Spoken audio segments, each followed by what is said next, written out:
Hi, everyone, and welcome back to the Strike and Ellicott Files, an unofficial podcast dedicated to all things Strike and Robin, as written by Robert Galbraith, aka the endlessly talented J.K. Rowling. My name is Kenz, and today we have the first of two parts of our Hallmarked Man listener reaction call-in episode. Big thanks to everyone who showed up to chat with us, and we hope you enjoy listening to this as much as we enjoyed recording it. Hi Pools. Hi Lindsay. Hello. Hi Kenz. Nice to see you. Yes, likewise. Welcome. Thank you. I'm very excited to be here. Yeah, we're excited to have you on. Tell us about yourself. Yes, my name is Devika. I'm from New Delhi, India. Nice. Late in the night for me here. Just put my kids to bed, which is why I was waiting, I think, first to join. Perfect timing. Perfect. Yes. Wonderful. Yes, perfect timing. Thank All you. right. Thank you. I've been following your podcast for a while, and this is the first book release that I've done with the fan group, and I'm absolutely loving it. It's so great, Fun. isn't it? Yes. Everyone is It's feeling the amazing. same stuff and we're all just unhinged. I know, it's so much fun. And so it's amazing to see you guys. I've been a big fan. Oh, Yeah. So have you finished the book? Yes, of course. Of course. Of course. you just want to make sure, not trying to spoil anybody, you know? No, certainly not. Someone hadn't watched the show on our last reaction episode. That's true. Yeah. Yes, I'm still halfway through the reaction episode, but I love that. That was so much fun. Good. So, first reactions. How are you feeling? Whoa, what a roller coaster. What a roller coaster. Absolutely. I mean, the mystery, the relationship, there was just so much going on.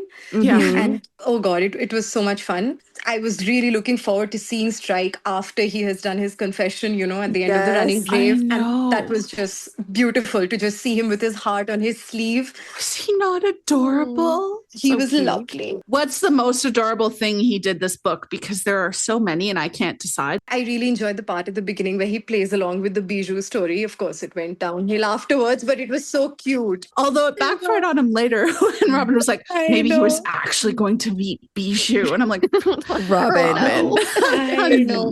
But honey. Robin, oh my God! But this was like her trauma book. It really Yeah. was. Absolutely. It's her yeah. ink black heart, right? It was her Mhm. ink back heart. It was really her low point. I really hope she comes up from this because I mean she was stuck in so many bad patterns throughout the book. Yeah. With know. Murphy, even all of her insecurities with Strike. I felt so Yep. bad about all of that, So bad. I mean, but there were positive signs. So, Mhm. it wasn't just completely downhill because Yeah. I liked how she was really holding on to the job as her anchor. That's our girl. She was able to fight with Linda for that. It's one of the few things for which she even took a stand against Murphy.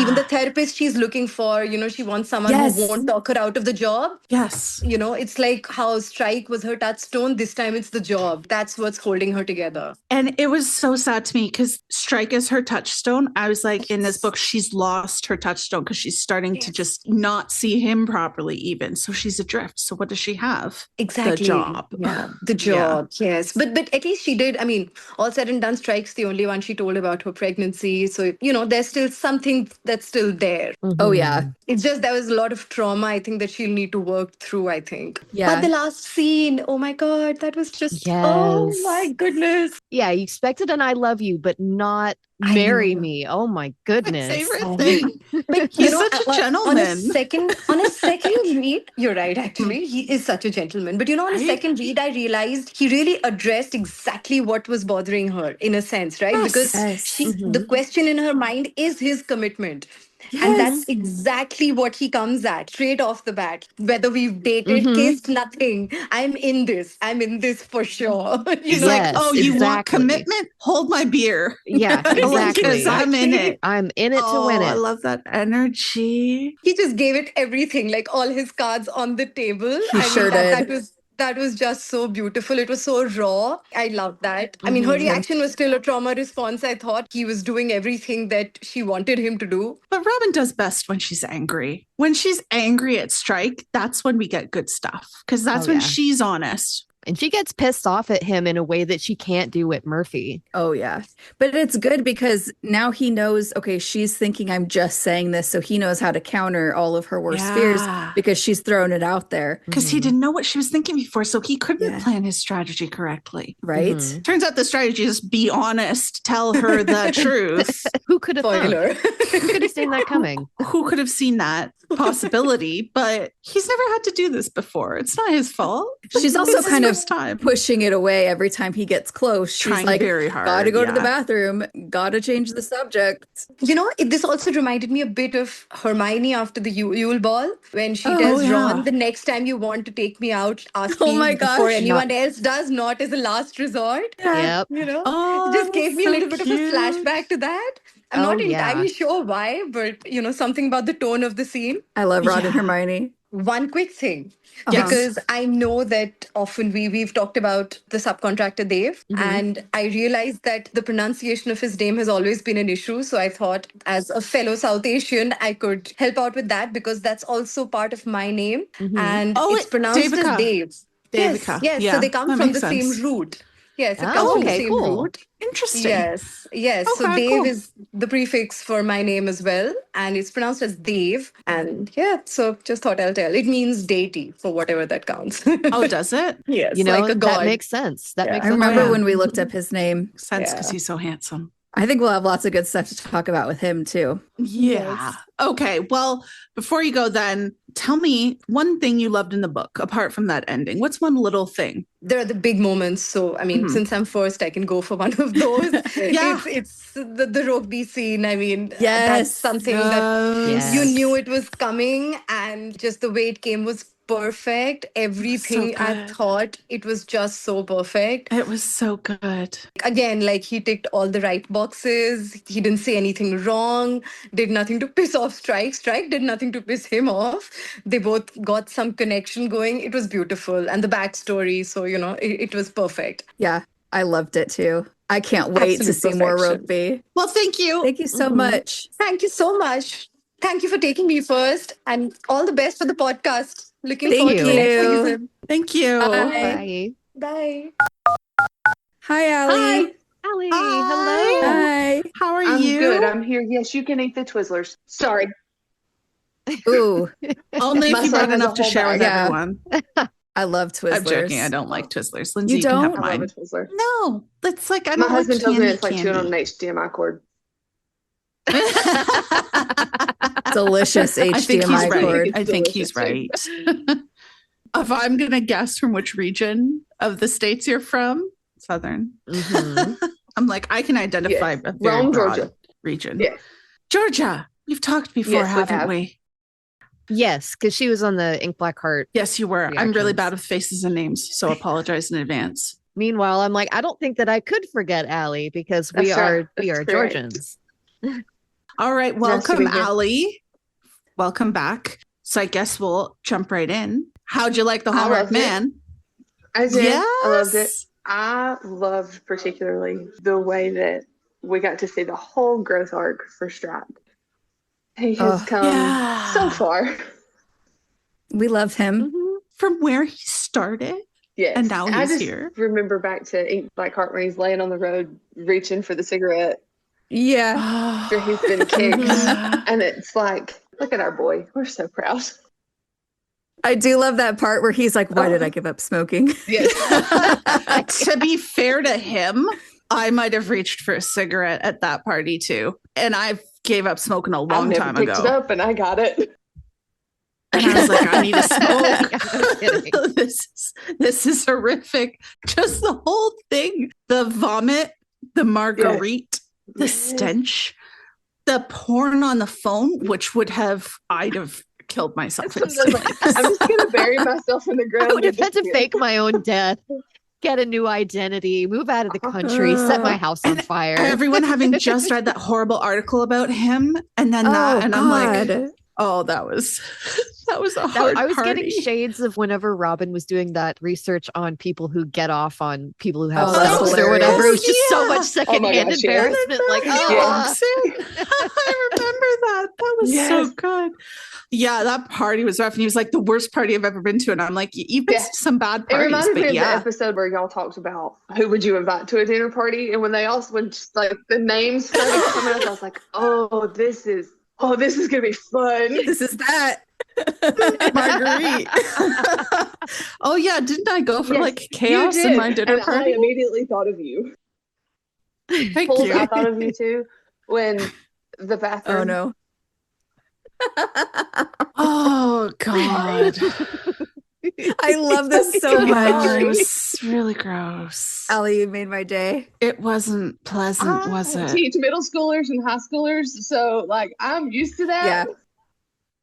I have delicate My junior level sensibilities. Oh my God. Like, just think of me as a Victorian maiden with a fainting couch. And I think you need to be like assigned to a few weeks out by the coast to go relieve your symptoms of hysteria, Pools. I'll go with Robin because she Yes, needs take her it with too. you. Like, she needs a prescription like to the this. seaside. Yep. Smack her in the face. Just one quick smack. That's not going to pick up on the microphone, by the way, but we're making a slapping motion. We don't want to like actually hurt her. Just a very gentle, a little, loving like smack. like the Benny Hinn, like be healed. Be gone, Murphy This demon. is her ink black heart, right? Not today, Murphy. Oh Not my gosh. today. I'm sorry to cut. Yes, it is her ink black heart. But did you guys notice when they're in the pub on Christmas and the song playing, there's Matthew and Murphy issues going on, right? And the song that's playing is Not Today, Santa. And all I could think of is that it was like, Not Today, Satan. Not today, Satan. Today. People that were reading it really read what it needed to say. Personally, again, I didn't pick up smoking, I didn't pick up drinking, but who can blame her for continuing to go back to the whiskey when she's stuck between Dumb and Dumber? Both men mentioned Strike to her. Matthew, I thought you'd end up with Strike, and then Murphy all mad because Strike texted They her. fucking did. And then I was really mad at those high school girls coming up to him being like, how can you work for him? And I'm like, get his name out of your mouth. Correct. You don't know what you're talking about? One Your of children. Exactly. Favorite things of the whole thing was the fact yes. that Robin's most well-adjusted and amazing in-law or potential in-law is going to be Johnny Rokeby. Amazing. Nobody saw it coming. Nobody saw that coming. Murphy's Nobody. parents, we need the red flag guy. Yeah. Yeah. They were awful. I love the red flag guy. Like, you take up 2/3 of the couch. Mom saying we don't talk when it's on. My dad is a retired football coach. He and I were both yelling at the TV together, and my mom is also equally yelling. So, And like, No. what dialogue are you going to miss? They're running around on a no field. dialogue. It's literally the commentary of what's going on the screen. I feel like Robin, she would have gotten that was haha, we're so traditional. Except she just really wanted to not she's talk like, to okay, I'll anyone take and this sit there and do literally. work. She's like, oh, so sure. she decided to I'll take it you at your literally. word. She's like, okay, great. That's good. I can just do my work then. Cool. Robin. Yeah, on my second read, I'm noticing the first time it was more the stuff where Robin kept going back to old ways were standing out more. On this reread, the good signs are standing out to me more. The things that she's going to come back to, I think. So that's exciting I've just for me. started the audiobook. So I read it on my ebook, and then now I've got some time off, and so I'm able to listen solidly through. So I'm like, okay, this is getting better than this. We can handle When this. you get to the bracelet chapter, Allie, oh my God, On it the is so audiobook? good. I just listened. I cannot wait. Yes. I just listened to it this morning and like I was weeping. Yeah, It I was listened so to it good. while I was walking the dog by myself. And I'm I'm in a just like, heightened state of emotion right now anyway, so that's really going to get me. yeah. What you were saying, Lindsay, everyone was like, oh, I can't believe Robin fell so far back. And like, yeah, she was having a hard time. She was falling back, but you can still see the growth that she went through there. Yeah. Right? You can still see that and stuff like, okay, I just won't talk and sitting and doing work for the entire football game. Or like getting mad at Murphy. And She stood up for herself. She did. She capitulated a lot right after. The Robin who's grown so much is still there. It's just she's going through a really hard time I feel now. like she capitulated because she didn't deal with the trauma coming out of the church. Oh, yeah. Yeah. And then she's immediately hit by actually huge medical trauma. And then these dudes in gorilla masks start showing up to harass her and try to kidnap her. Like, it's enough to knock anybody for 6. No matter how strong you are. I think it's really understandable. And I think this is her rock bottom, and we're going to start seeing her put it back together next book. I cannot wait to see her running grave. As much as I hate to say it, I think that she's close to rock bottom, but she's not quite there. I think it'll be a bit at the beginning of next book. Yeah, it's not going to drag, but it'll be her actual rock bottom. It'll all blow up on her at the beginning of the next book. It needs to blow up. Yeah. It's going to blow up, and she's going to get hit. Oh no, here come the consequences of my terrible coping mechanisms. Just like Bijou showed up in the running grave to be like, oh, hey, Strike, here's some consequences. But she's still going to have that revelatory moment. And she started to take the steps to get better now. And she's going to carry them through and be able to deal with, I think Murphy's going to go off the fucking rails. I've never been more excited to see a therapist, a fictional therapist in my life. Very therapist. I can't believe she didn't pick up on the water bottle sooner. Oh, God. I picked up the first time he took out a water bottle. I'm like, Murphy, you bastard. I know what's in that. Mentioned, I was like, das liquor. I'm like, oh, Joe. Oh, Joe. But she also didn't pick up on that text from Matthew in Lethal White that was very obviously him arranging. You know why? Because she doesn't care as much. Yeah, she doesn't care. With Strike, she is like overanalyzing everything. Exactly.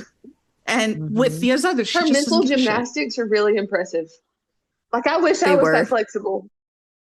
She would have taken home the gold medal. Yeah, right. Gold medal. all of the gold medals. And then the mom that Strike needed in the moment was Pat when she shuffles out of the bathroom. I love that she told him, "Do not backtrack. It's bad enough." But you know what? Because that's Robin's here, him backtracking. He wasn't trying to. He wasn't back. I think what he meant was, I didn't mean to say it like that. But he means what he says. He just didn't mean it to be as. It's like half aggressively. Exactly. That sounds like he is aggressively in love, so it came out aggressively. Aggressively in love. I love that. Okay, well, thank you, Allie. Before we go, well, I was going to say, who are you naming employee of the book, and why is it Pat? Oh, yeah. But we covered that. What are you appreciating more now that you're on the second? What is a little thing? I can calmly read it. I can calmly listen. Yeah. Because I know that I got to about halfway and I was like, please tell me this gets better. Like, please tell me that she... That was literally my messages. Gets her head out of her rear. Yes. Please tell me it gets better. Yeah, that was it. Well, thank you very much for joining us. It was lovely to see you again. Thank you. Because I'm actually not remembering seeing you for a first time. It's come back to me. All right. Well, you take care. Have a great day. Bye. Yep. You too. Bye. I really want to figure out how to go into the other room. How do I do? Oh, I can move you. Oh, okay. Go ahead. I just did. I don't know if it worked. Oh, yeah. Hey, it worked. She'll be back. Hi. Hello. Sorry. Lindsay wanted to hop into the other room to say something, but she'll be back in a second. Yeah. I think you crossed streams. But hi, welcome. Thank you for joining us. Tell us about yourself. I'm Lucy. I live in Derbyshire, England. Oh, the miserable half? Yeah. Sorry. I got my t-shirt on. Very gorgeous. Very Love nice. I finished the book today. Oh my god! Oh my goodness! So you were like, so you're right in it. I had a headache when I finished it, and I sat and was crying, and I was like, "What are we going to do now? We have to wait." Oh, we're going to hop on Zoom just in time. I know. So I've got loads of notes. Do you want me to start, or I think let me see what Lindsay's doing. Okay. Where's she gone? I don't even see her in the other room. Where did she go? Oh God. Did she get lost in the internet? I've messed it up. Oh dear. I've messed it up. I don't see her anywhere. Fools, have you been clicking shit? I didn't click anything. She's just gone. Oh no, she is stuck. Oh God. Oh dear. Oh, there we go. I got her. Sweet. I got her. Oh my goodness. Hi, Lindsay. She's back. Okay. She's back. Stuck. Oh, you were in the vanishing cabinet kind of thing. That. Lucy just finished the book now. Oh my gosh, you need to get it out. Oh well, we'll get to that at the end in a minute. I predicted early. I predicted that Ted was going to die. Yeah. I didn't expect it that early in the book, which was a shocker. And I noticed there was so much theme around fatherhood in the whole book. And obviously, Strike, I was so furious that there was a possibility that Strike could have been the father to Biju's baby. I was so angry at that. And also, when they did the test, why did Strike not do the test himself? I wouldn't have trusted Biju. I would not have trusted her at all. And then I was relieved when he wasn't his child. And then Rokeby, that was a shocker. But then he did save him, didn't he? Because he helped him. And I think my opinion's changed a little bit of him.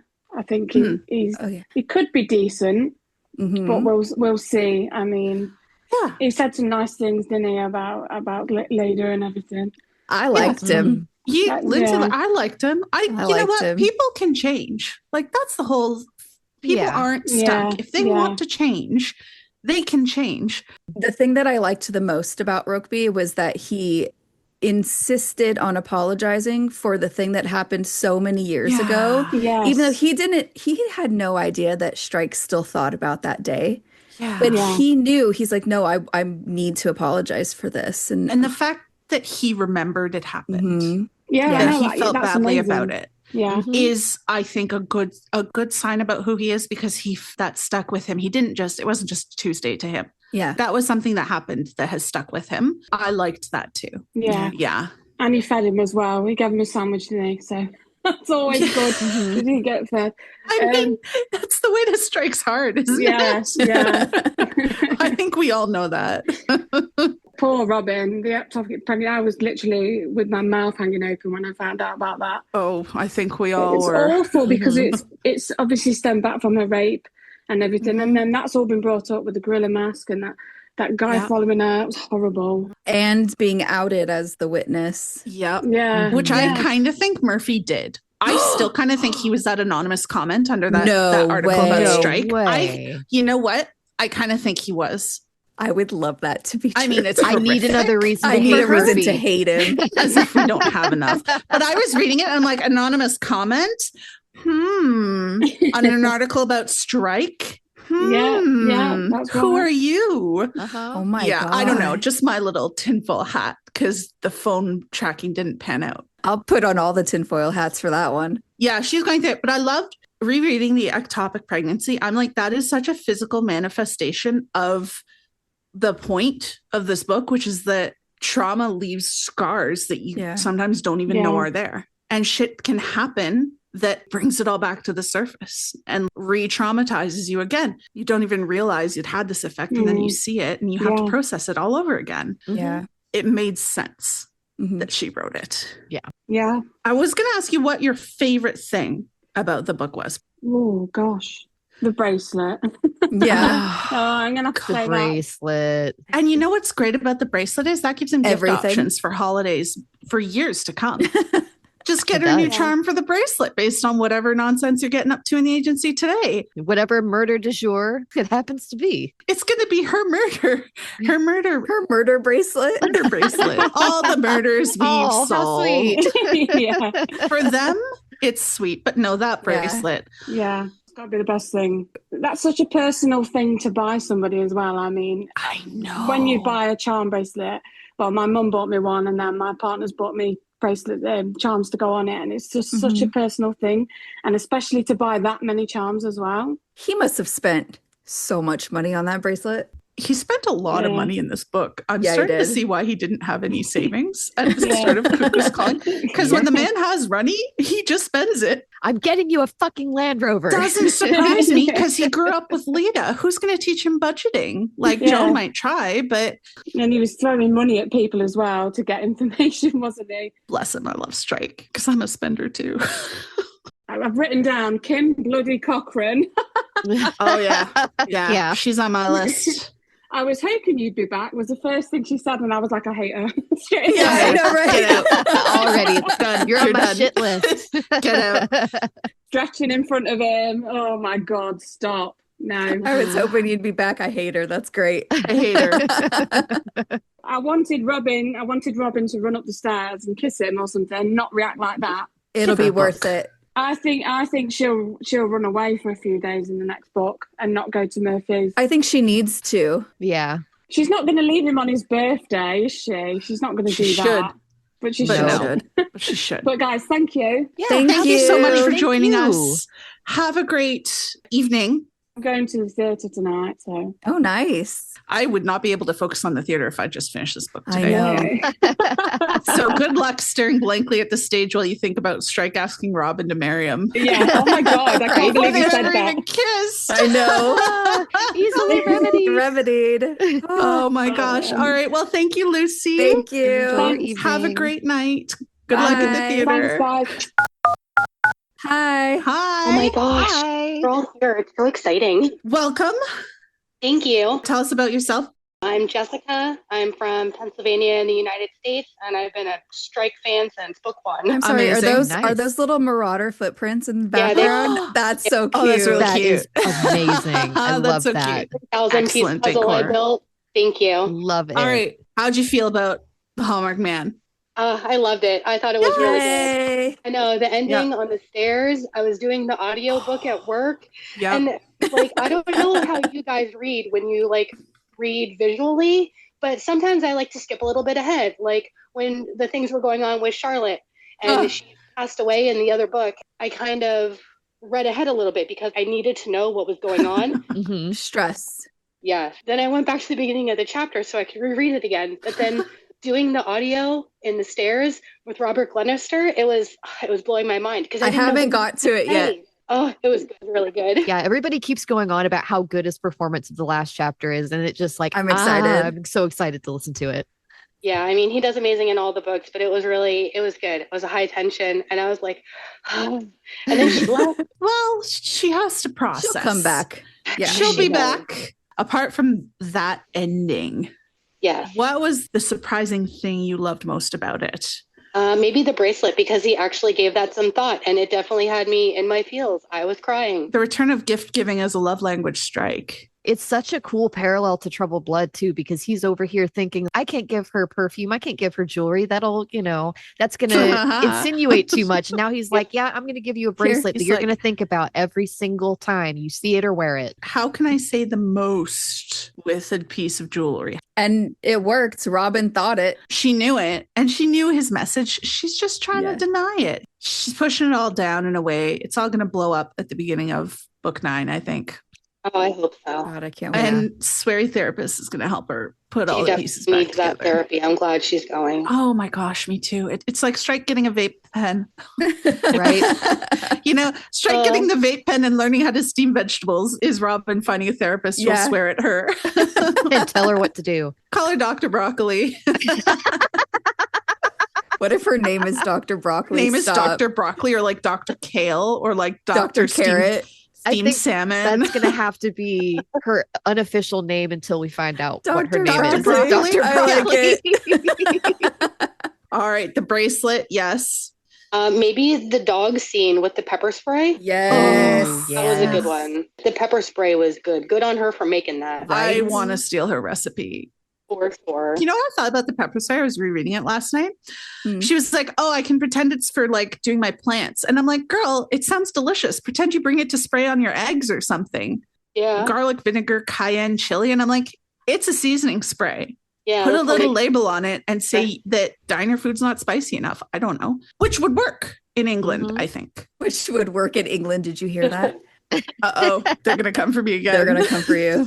Who did you loathe the most in this book? There's a lot of easily hateable characters in this book.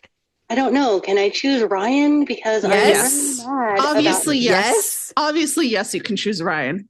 I mean, he did her dirty even from the beginning, lying about that night. You are so right. I think he knew exactly that either the he condom knew. ripped or something. He knew, and he was like, oh, I don't really care. Yeah, because he Well, he almost killed her, Ryan. So congrats. Yeah. It's a deadly weapon. I know. That was crazy. I did not see that turn coming. It's a deadly weapon. It is a deadly weapon.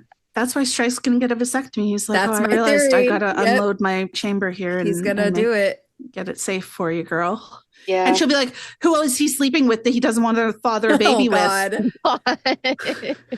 Bless them both. And he's like, you in my imagination. I want to get a house. Who is he buying that house for? Does he have some other woman that he's in love with? I knew it. Oh, Robin. I could so see that. Before I leave, I just have to say I love you guys and I love your insights and I love your little in-depth analysis of all of the things. And I love your partners chat. So we need one of those because you've brought so many good things into my life. Department Q, the Castle Knoll series. Yes. Love everything about all of you guys. And thank you for doing this. Thank you so much. Don't worry. We'll have all the partners chats. Yeah. I've got so much stuff. I love them and I love you. And thank you for doing this for all these years. Thank you for listening and thank you for joining us. Yeah, I know. Ever since I found you guys, I was like, I need to listen to all these. And slowly over the years, I have listened to every single episode. And you guys, oh my God, on point every time. Dedication. Okay, maybe not on point. Not every time. Yeah. Most of the time. I'm turning over a new leaf this season. We're getting professional pools. Professional pools, TM. Yeah, right. We'll see how long that lasts. All right. Bye, Jessica. Love you Thank you so much. Thank you too. Bye. You too. Bye. Bye. Hello. Hi. Hi. Hello. I'm Ashley. I'm from Alberta, Canada. Hey. Nice. Welcome, Ashley.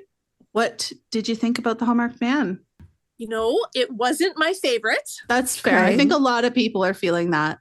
Mm-hmm. It wasn't my favorite only because, you know, I'm deeply committed to our love story. I feel that. Aren't we all? Yeah.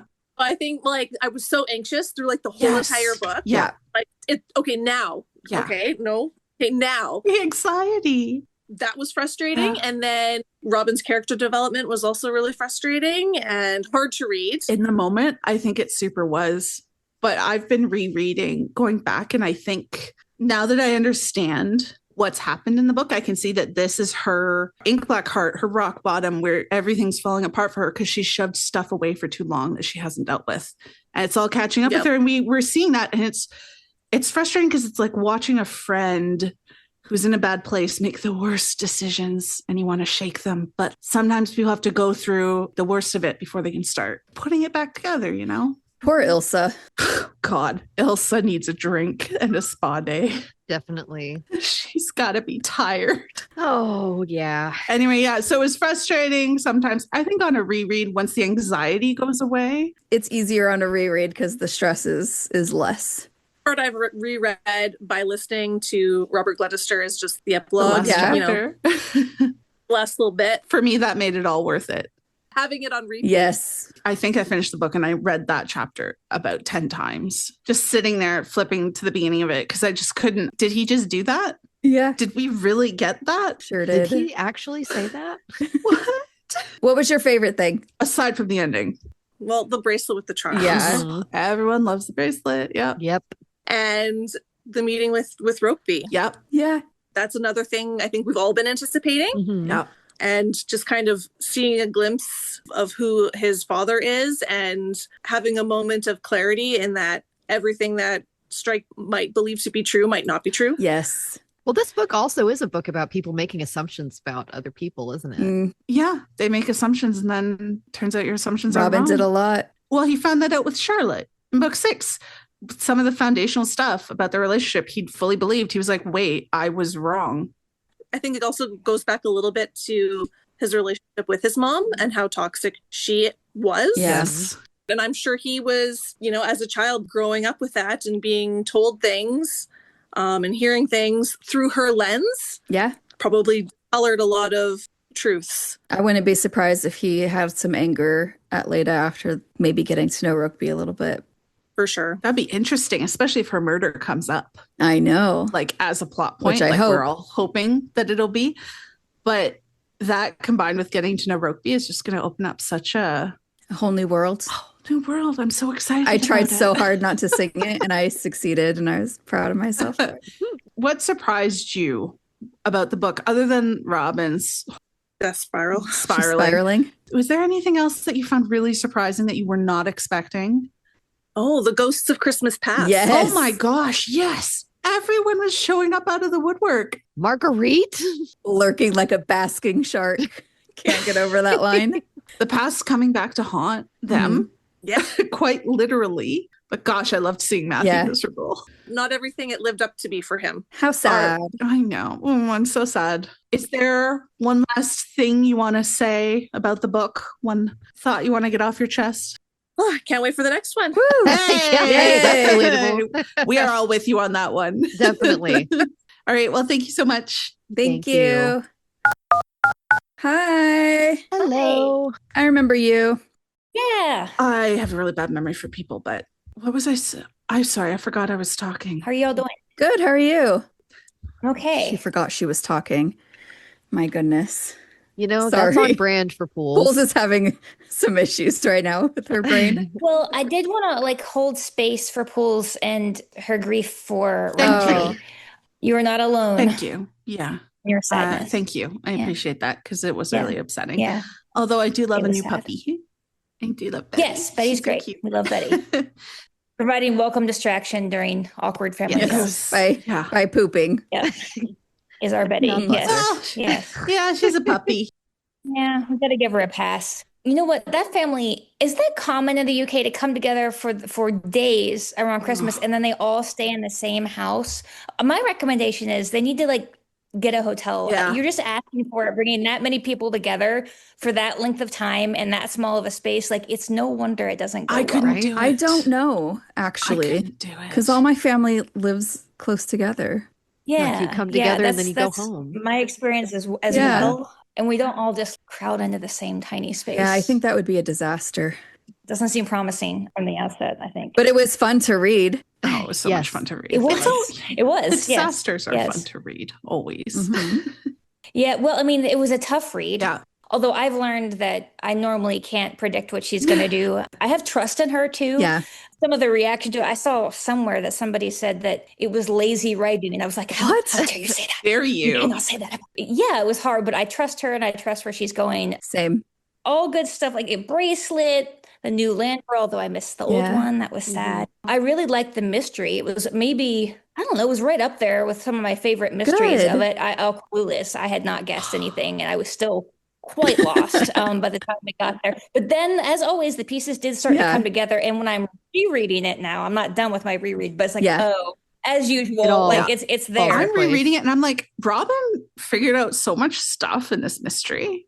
Yes, she got Rieta. I'm not going to be able to pronounce that right in Swedish. Yeah. People are going to get mad at me. Lindvall. She got the RL right off the bat at Christmas. Yeah, she did. And Strike did not take it seriously. Which is such a reverse of Ink Black Heart with Gus.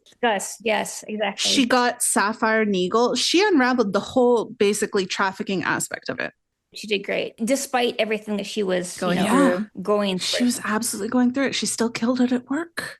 I was thinking about where she is, her headspace. And, in Troubled Blood, they had that conversation about Strike saying people really they don't change much. And she said, I think I've changed. And of course, he says, well, you're exceptional, aren't you? And I think she has changed in terms of her work life. She's changed careers. She's done very well. But I think this makes it pretty clear that she still has a lot of healing and work to do in changing herself in her personal relationships and how she handles that. Understandably so, with everything she's been through.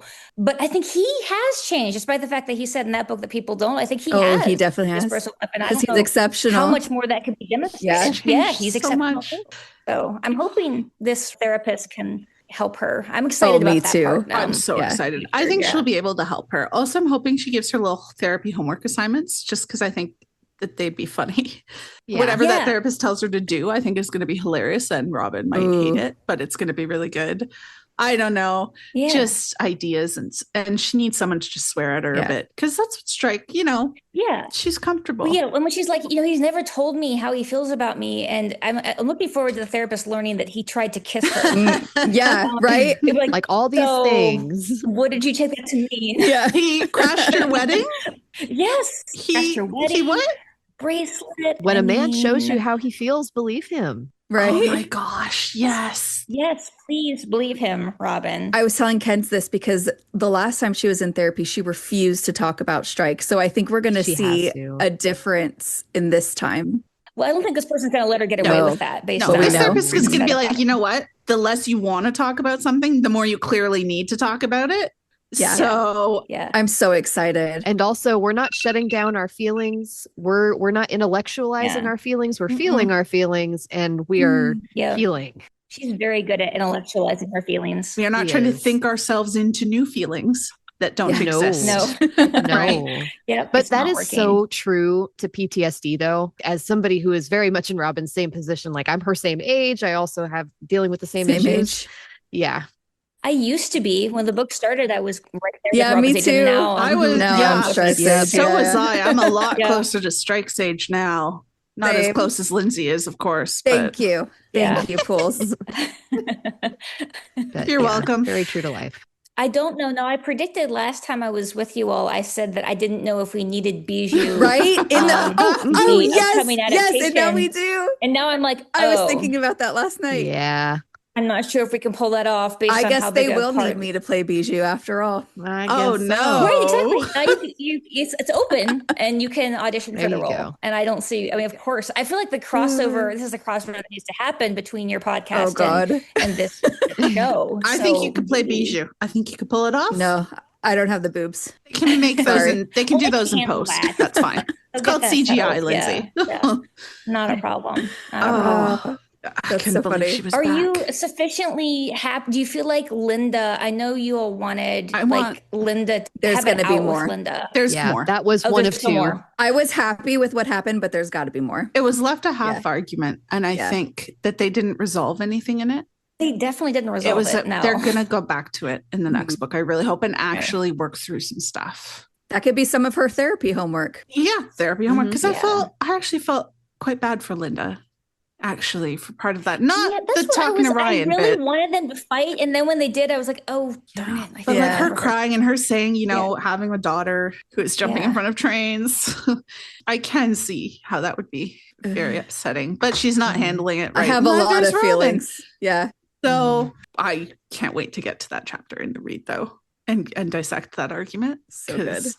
Me too. Yeah, we're coming back to that. Why do you think she is so much? Because before it was always like, I hope he doesn't want to get rid of me. I hope he doesn't want to get rid of me. Why is she using the argument in her brain that Strike is doing the things he's doing to tie her to the agency? Why is her brain going there? She's afraid of what the alternative would be. The depth of the depth of her feelings is such, I think, that acknowledging that and acknowledging the truth is just so overwhelming to her. She's so scared that what if this doesn't work out, and her whole heart is in it. Yeah. Yeah. So she has to cling to something that isn't the actual truth. What she's telling herself to try to talk herself out of being in love still. Yes, exactly. It's less scary to her to think that he just wants her to be the partner and friend rather than think he does want to take that leap. And she's here with Murphy. Notice how Murphy is the one emotionally manipulating her, and she didn't He's care. The one being the manipulative bastard. Yeah. And if he proposes on his own birthday in public when he's less than 90 days sober, which he's like a month and they sober. tell you, I think, if I remember correctly, when you've relapsed recently, that you don't need to be making any major life choices within a certain amount of time while you're getting sober. And between that, the corrective action at work, also at the Ritz, which is not allowed. He's not allowed there. Offensive. He's banned. Yeah. Rude. Yeah. Very rude. He's making me so much madder on the reread, which is not to say he didn't the first time around, but I was like, same. Big same. Because I'm one of the stupid people. I didn't catch that he was drinking at all. Man, he loves hydration, man. I think I was tuned to it. I was waiting for it. I remembered Strike thinking the water bottle was obnoxious, but that was the only time I really clocked the water bottle. And then on the reread, I'm like, oh my gosh, it's mentioned so many times. A lot of times. Murphy and stupid limber Murphy and his stupid water bottle. Stupid limber Murphy leaping like a gazelle over the hill. Yep. I love Strike. Thank you so much for joining us, Franchesca. Thank you for doing this again. I'm excited for the episode. Have a great evening, afternoon. Okay, we'll see you soon. Bye. Bye. Hello. Hi. Interesting. Thank you. Something. Sorry, Chase brought me what appeared to be goldfish, Harry Potter, butterbeer, graham crack. I don't know. Interesting. I don't know. Butterbeer flavored goldfish. So I assume that's not mixed with cheese. Butterscotch and cheese sounds I kind of want you to taste it right now because we got to do we get a live reaction on the podcast because it sounds pretty gross, to be honest. Sorry, Radicat. Sorry, I don't know can't remember your actual name. Well, I know that name though. I do know that name. Where do I know the name from? Lindsay, you have my book rose, my Strike book rose on your bookcase. Yes, I do. I have 2 or 3 of them. I was just thinking about I would need a new flower with "Marry Me" on it. Right. Yeah, right. I have to get the book. I'll send it to you. You know what they should be good with? That little Dunkaroo icing. Oh, Dunkaroos. They're basically like really good Dunkaroo cookies. Dunkaroo is They're like Teddy Grahams. They're really good. Okay. All right. Now that we can be normal now. I'm normal now. That's debatable. Welcome. Hi. Hi, welcome to the podcast. Nice to put names to faces now. Tell us about yourself. My name is it is Kat. Radicat was a childhood nickname, but yes. Listen to you that guys makes sense. Forever. I was in the Strike Discord with you guys. Love you guys. I'm from New York. The city? Out on Long Island. Very cool. East Coast. Well, welcome. Thank you. What'd you think about the Hallmarked Man? Absolutely loved it. Yay. Couldn't wait to listen to your reactions episode. I felt Lindsay's screaming into a pillow at the end of the book in the voice notes because I didn't even get to have that. It was a really slow day at work and I finished reading the book at my desk. Oh no. So I couldn't even react and I'm sitting there like, what do I do? No. What do I do? Like, how am I supposed to move on with my life now? What? I had like looked up at my coworkers like sitting there laughing at me over the cubicle. He's like, the smile on your face. I'm like, no, you don't understand. Up on your desk. Awesome. He said, marry me. It was like, I can't even talk about this, but yeah. Oh, that's a lot. That's a lot to process in front of other people. At work. Like hiding my face for a hot second. Yeah. And I definitely have to reread the book for the case because, I did not get any of that. And the cast is so huge on this book compared to other books. There's so many different people to keep track of. I lost track halfway through. Same. Yeah. I'm like, okay, you know what? I'll take your word for it. Sure. Yeah, exactly. Sure. I've been reading it more carefully for the case and I'm seeing how things fit together now and it all makes sense. I'd actually retained a lot of it on the first read. I was surprised, but it's all making a lot of sense on this second read. Yeah, definitely rereads in the future. Well, the first read is so anxiety filled. Yeah. And these books are meant to be reread, I feel like, multiple times. Apart from the big stuff like the bracelet, Rokeby, the end, what was one little thing you really loved in the book so far? Ooh. Kicking your feet. Besides like the big things, I think I was kicking my feet the most. I mean, this was still like a big thing, but I was kicking my feet the most, I think, at like the romantically determined strike. Oh, yeah. My God. It was just, this was a whole different side of it. He's a man on a mission. He occupied so much of his thoughts. Yeah. He was constantly thinking about the whole issue. Like, how can I say it? It was very sweet. It was so sweet. His little plans. Also, how he put aside his own feelings for her when it was necessary. Yes. That's growth, baby. Also, how he wanted it to be romantic. And then when he says, this isn't how I wanted it unromantically in the stairwell or something, when it is the most romantic thing that he thinks this is where I fell in love with you. Come on. Mm-hmm. Yeah. Oh my God. He should have led with that. Right? I mean, the way he did it, I love. Like, he can't, it was adorable. It was ridiculous. Bless his heart. But yes, his Lake District Hotel. He's so cute. He's take me to the lakes. I know. Oh, it was so cute. Oh, I love him so much. It was so good. And I also loved, I guess, just seeing more, like you said, I think one of you had said it on the podcast, just seeing more of like the actual case notes, like them leaving stuff on the boards and stuff. Like, I feel like we never got that in the other books. Yeah, that was me that brought that up. Yeah, more the behind the scenes. Yeah. Sort of like these are the notes specifically about the characters and all that. Yeah, it was really great to get to see that. The murder board was really murder boarding. It was. Mm-hmm. It really was. We heard you liked the murder board, so we murder boarded your murder board. I love a murder board. I love a murder board. I love that too. I can't wait to romantically determine strike in this book versus whatever version of romantically determined Strike he's going to be now that he's shouted at her and proposed at her. Sweet Christ. I know. We can't. I will not survive. No. I can't wait to see what he does and thinks in the next book. Because you know what? He's not going to be as depressed about it because he said it.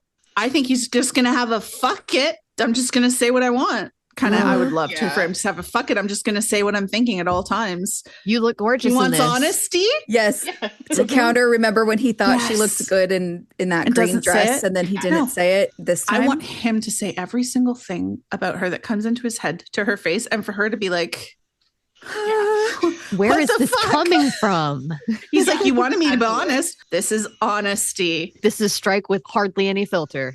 Strike no filter. Title of book 9. The no filter man. She won't know how to deal with it. Neither will I. Same. Which character are you sending to walk the plank? Which one did you loathe the most? We've had one Murphy. I'm all for the Murphy train, but Kim. Yes. Yeah, Kim was awful. She was not it. Not a girl's girl. Just She's awful. not. Kim, you're embarrassing yourself. And you're embarrassing all of us. Everybody. When she showed up in the agency, and I was just like, they have a good team, and she is just not it. Yep, she's the odd one out. She's the weak link. She was Strike's Morris, but Robin was also the one getting disrespected when Robin had been disrespected by Morris. I'm like, Robin cannot catch a break with these shitty contractors. So I am very happy Wardle's there. I'll tell you. Me I too. like Wardle. So good. I love Wardle. He's a character who my opinion was completely changed. I want him to shit talk Murphy. Yes, that would be so good. He's grown up, I think, a lot, and he's suffered too. That's changed him. Yeah. Yes. We haven't seen it, but now we see, he's a different guy. Mm-hmm. I really want him to shit talk Murphy to Robin. Yes, please. Because she doesn't know why Murphy hates Murphy. Wardle. Yeah. I want her to find out that it's because Murphy hit on his wife. Thank you very much for joining us. Thank you. And thank you for the strike flowers. Of course. And also happy belated birthday, because I forgot to wish you one. Oh, thank you. No problem. Thank you. All right, thanks, guys. Kat. Bye. Bye. Hello. There you are. Hi. Welcome. Thank you. Welcome, Nelli. Thank you for having me. Where are you from? Finland. Finland. Oh, neat. Very cool. Yes. I'm also Aurinko in Discord. Ah, yes. Oh, yes. We were talking today about North and South. Yes. As one does. Yes, I'm reading North and South. I should read that too. Oh, very nice. You should. Yeah. I think you'd enjoy the miniseries, Lindsay. They do a lot of talking and walking in the book. Oh no. It's lovely. She's like, I've it's seen already it. off It's- my list. Yeah. Yeah. The miniseries is great. Don't worry. The miniseries is very good. Anyway, so what did you think of the book? At first, I had to mourn a bit. Mhm. It was so different from what I was expecting. Yeah. Mhm. I was expecting the road trips, and Yeah. I knew it wouldn't be perfect road trips, but still. Right. It wasn't, you weren't expecting it Land quite Rover like that. died. I think was the first time they were actually in the car together on that Valentine's Day scene. Because they didn't take Probably. any drives together before that, Maybe? did they? That's what went wrong with them this whole book. They They didn't weren't in drive the car together. They together. needed to be in the car together. And the second they get in the car Yeah. together, suddenly they're telling the truth and their relationship's healed. Aw. Yes. See? The Land Rover works Yeah. magic. Yeah, it was. Oh, We hyped ourselves up. can someone make up a theory about new Land Rover and Christmas Pig? And the what? And the Christmas pig. The Christmas Pig. Oh, Yeah. Because he gets the old one, dies and he gets Yeah. the new Christmas pig. I know. I see Mhm. what you're saying. I see what you're saying. Yeah. I'll have to think about it, but I see what you're saying. Yeah. okay. So you finished like you were. It was different. I think. Yeah, we'd all gotten really excited about road trips. Yeah. And she was like, Oh, no. She posts so many locations. I fell into all the traps. Mm. All the traps. yeah. And I'm not going to do that again. The new pictures we posted the other day about Oh, Your I'm hero. doing it. Psyche. I'm and- doing it. Yeah. Heck no. yeah. I'm doing it. This is the time. I bounce back very quickly Oh, yeah. from the feeling of I bounce back and I'm like, actually, that was great. I can't wait to suffer more. This is all beautiful. Next time for sure. I'm an optimistic person for Yeah. some things. Yeah. I love the book now. Yeah. I read it twice now, Yeah. and I found so much to love about it Yes. on the second round. Yeah. When I didn't have to stress about Bijou and right. God. Right. Yes. No, Once totally. the anxiety's gone and you can focus. Yeah. What was one of the things that you noticed on a second read that you appreciated that you didn't on the first one? I felt like there were little winks from JKR to us. I don't know if I'm making this up. No, I like it. Yeah, like how awful Murphy is. There was so much that Murphy did in this book. Yeah. Like, I hated him the first read round. Down the second read, I'm like, He's awful. he's the worst. Yeah. And I don't feel guilty at all now for saying in the running grave that he's the worst, because we picked up on it. We're like, he shushed her. He shushed her. Mm-hmm. And that's all played out what kind of person he is now. And we knew. We knew from one shush. We knew from the shush. It was the shush heard around the and world. the me in the notes, you know, the me. Yeah. It's all back. And the it suits you, the baby thing. It was, I didn't like that. Oh, and me saying he's a terrible cop. He's not a good cop. He's a terrible cop. He's so bad. Incompetent. So I felt vindicated about that, if about nothing else in this book. Have you guys discussed Pat? No, not as really. much as about we Pat. should have. Not yet. Let's talk about Pat. Yeah, because I was screaming at the rival grandmothers line. That tracks though 100% for Pat. Rival I love grandmothers. it. They're like dueling grannies. It's so cute. Yeah, and everything that came after that with the fish. I don't know, perfection. I loved the fish, little cormorant. The fish Yes. were so good. Yeah. And how J.K. Rowling said that that's kind of like Strike doing a bit of fatherhood in a small way with a fish. I loved him taking care of that fish. I loved that it was the peas. The symbolism of peas in Cuckoo's Calling in her ring, and now we're still having peas. Mm-hmm. And then the peas in Troubled Blood, the mushy peas. And then like he's getting frozen bags of peas to put on his face and Sark. And I'm like, oh, he's taking care of himself with the peas too. And little cormorant. And Robin's giving him the frozen peas. And like, I'm reading so much into this and I'm never going to stop. No, That's so okay. Cute. I really think that peas are the new swans. I feel like swans Keeping eat an eye out for peas. peas. I see a lot of videos on TikTok of ducks going like nuts for bowls of peas in water. So I feel like swans would like them too. Okay. Okay. I feel like there's a connection. Maybe they can go feed some swans some Go peas throw eventually. Yeah, they should. They should give. Be a romantic outing What for am them. I? Bring a bag of frozen peas to chuck at swans. Not chuck at, feed. This is very different. Just help them with it. Before we send you off, what's one other thing you loved about the book that wasn't one of the big like bracelet ending Rokeby? Like, what's a little tiny thing, a little moment? When he went to meet Wardle at his home. Yes, I loved that too. Making the effort just because he thinks like being a good friend. He needs someone. I'm worried about him. You know what? That's how you cure a male loneliness epidemic, guys. Mm-hmm. Go be bros and look out for your bros. Yes, that and fish. And fish. It counters what Strike had thought earlier about the Masons when he's talking to Robin, and he says sometimes we need something to help us socialize together. Yeah. And he did it. Even though Wardle was trying to cancel, he said, "No, I'm going. I'll be there. Fuck it. Be there with food." Hang out. Yeah, come to hang out that with was Curry. so good. That was so good of friend. him. Strike really was nailing it in this book.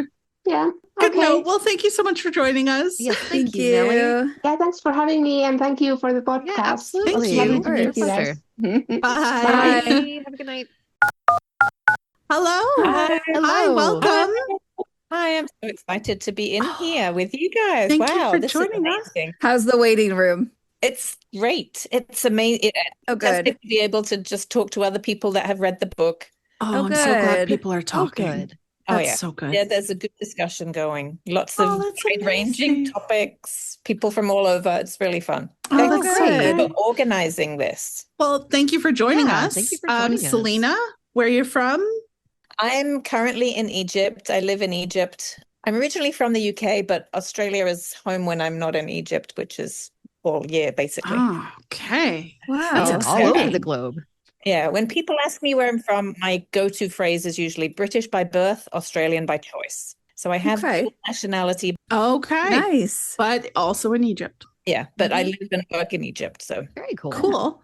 All right. What did you think of Hallmarked Man? Oh, I think Paul's summed it up. I think it was Paul's on Twitter who summed it up perfectly with that quote from Ron. You're going to suffer, but you're going to enjoy it. Yeah. It was, we're all channeling Ron. Yeah. Would have thought. He called it. It was an incredible ride, but it was so stressful. It was. And I think your reaction podcast, someone mentioned that it was more stressful than the running grave. Yep, that was me. It's hard to imagine that anything could be top the running grave in terms of stress. But yeah. It did it. My husband laughs at me for it. Rude. He says, but you know they're going to end up together, so you don't need to be stressed. And I was just like, who do you think I am? What? I'm going to be stressed. My anxiety. Oh, God, the bijou stuff. Kim lurking around was stressing me out. The gorilla stuff. Even though I knew with my whole heart that Strike was not that baby's father, it was one of the most stressful things. Even though it was I knew. dragging out for just long enough that you're like, shit, did I miscalculate this? God. Oh, God. Are we all the victims of Joe's bad math? Like, I was very careful with my math. It was stressful. I'm finding on a second read now, I'm appreciating stuff I didn't really see on the first read because I was so anxious. Have you read it again? Have you started again? Not yet, no. It is easier. It is less stressful. It's less stressful. There's more cute stuff. You see more of how Murphy is the worst. Yeah, but I think he's obviously not right for Robin, but I don't think he's a bad person. And that's what makes the situation so much more complicated because he's not set up as like the villain. Like we could all hate Matthew easily. Matthew was a terrible person. Murphy's not a terrible person, but he's got some issues that make and he is pretty terrible when he's drinking, but like that was addiction awful. For you. Yeah. I found him manipulative. But you know what? I did too. He gave Robin an out on Sark. He was like, tell me if you don't want this, because it feels like he doesn't want this. And she just dug her heels in. She was too panicked about him. She didn't want him to know about her real feelings. Yeah. So she didn't take the out. She just doubled down. Oh my gosh. She's going to tell him in the next book, isn't she, that she loves Strike. I think she's going to. To be honest, I feel like that would be a pretty valid crash out for him.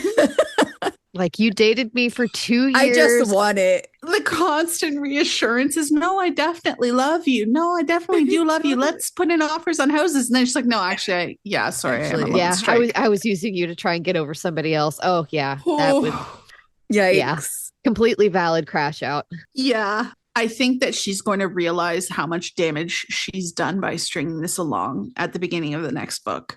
Yeah, I don't think it's fully hit her yet how wrong this coping mechanism is. Strike's coping mechanism of sleeping with women, not wanting more. Sure, a lot of those women end up very unhappy.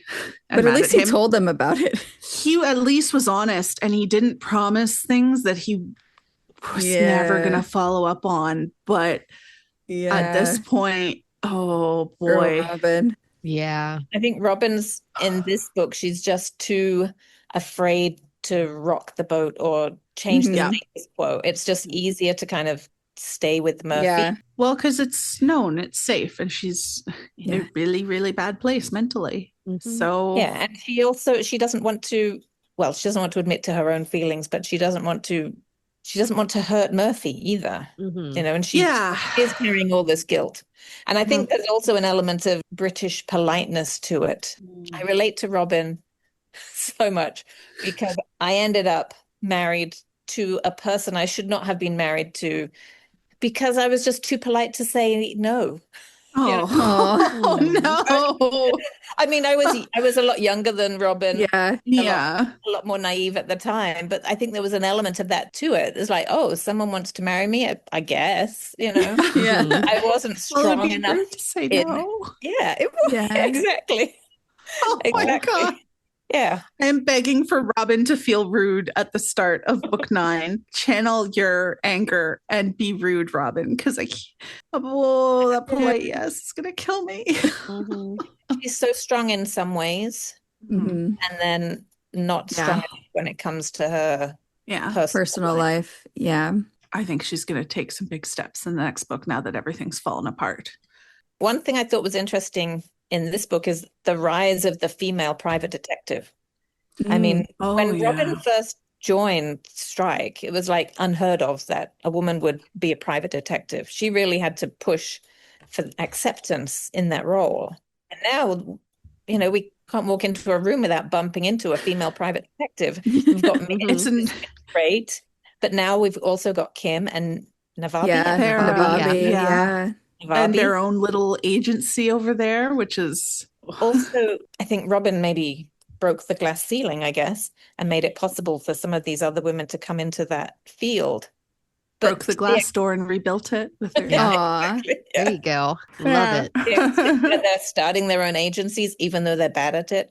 Farah Navabi's detective agency for remedial detectives. Farah and Kim's agency is going to be such a mess. Such a mess. I can't wait to see it. But like, they're probably going to get a lot of clients, probably going to get some results. I don't know. They're not going to get any good recordings probably because neither of them can seem to listen in a crowded pub. Right. I don't know what to make of that. Yeah.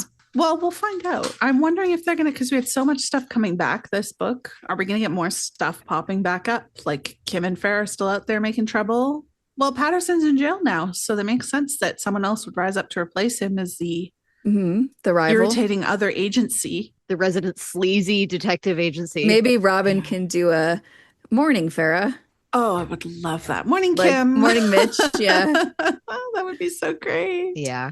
Thank you so much for joining us, Selena. It's probably quite late for you, I'm guessing. I have to go to bed. I have work in the morning, so. Oh, God. Well, thank you. Thank you for staying up.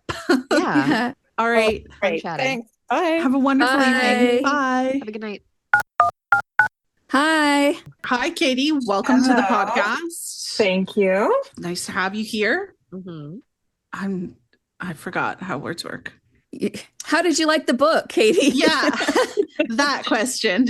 I liked it very much. Yeah. I sort of left with a similar kind of couple day hangover that I had to the Ink Black Heart, where you know it's not going to hit all the things you want to happen, but it's still, you get your hopes up so many times during, and then you know it just takes a couple days, and then you go, okay, let me dip back in. And guilty as charged. Like we're at fault for a lot of that. We apologize. Like, is it our fault? No, I know. I already know it, and I like have a stern talk to myself before I start. Like, come on, you know, there's still 2 more books. Exactly, but it doesn't matter. She messes with us. She's so does. Yes. Oh my gosh. Yes. So I brought a prop. I don't know if you guys are going to be able to see it or not. Okay. It's a little tarnished. Where's my camera? So it's the mannequin base. Yes. This is my grandpa's that I found in my attic someday when I was a kid. So I thought it was kind of interesting because I think there's a few different stories about it. But one of them is it was a boy who got lost, and then they found him peeing by a pond or something like that, and so the dad made a statue about it, and I was like, oh, there's a lot of lost boys in the book, which was kind of neat.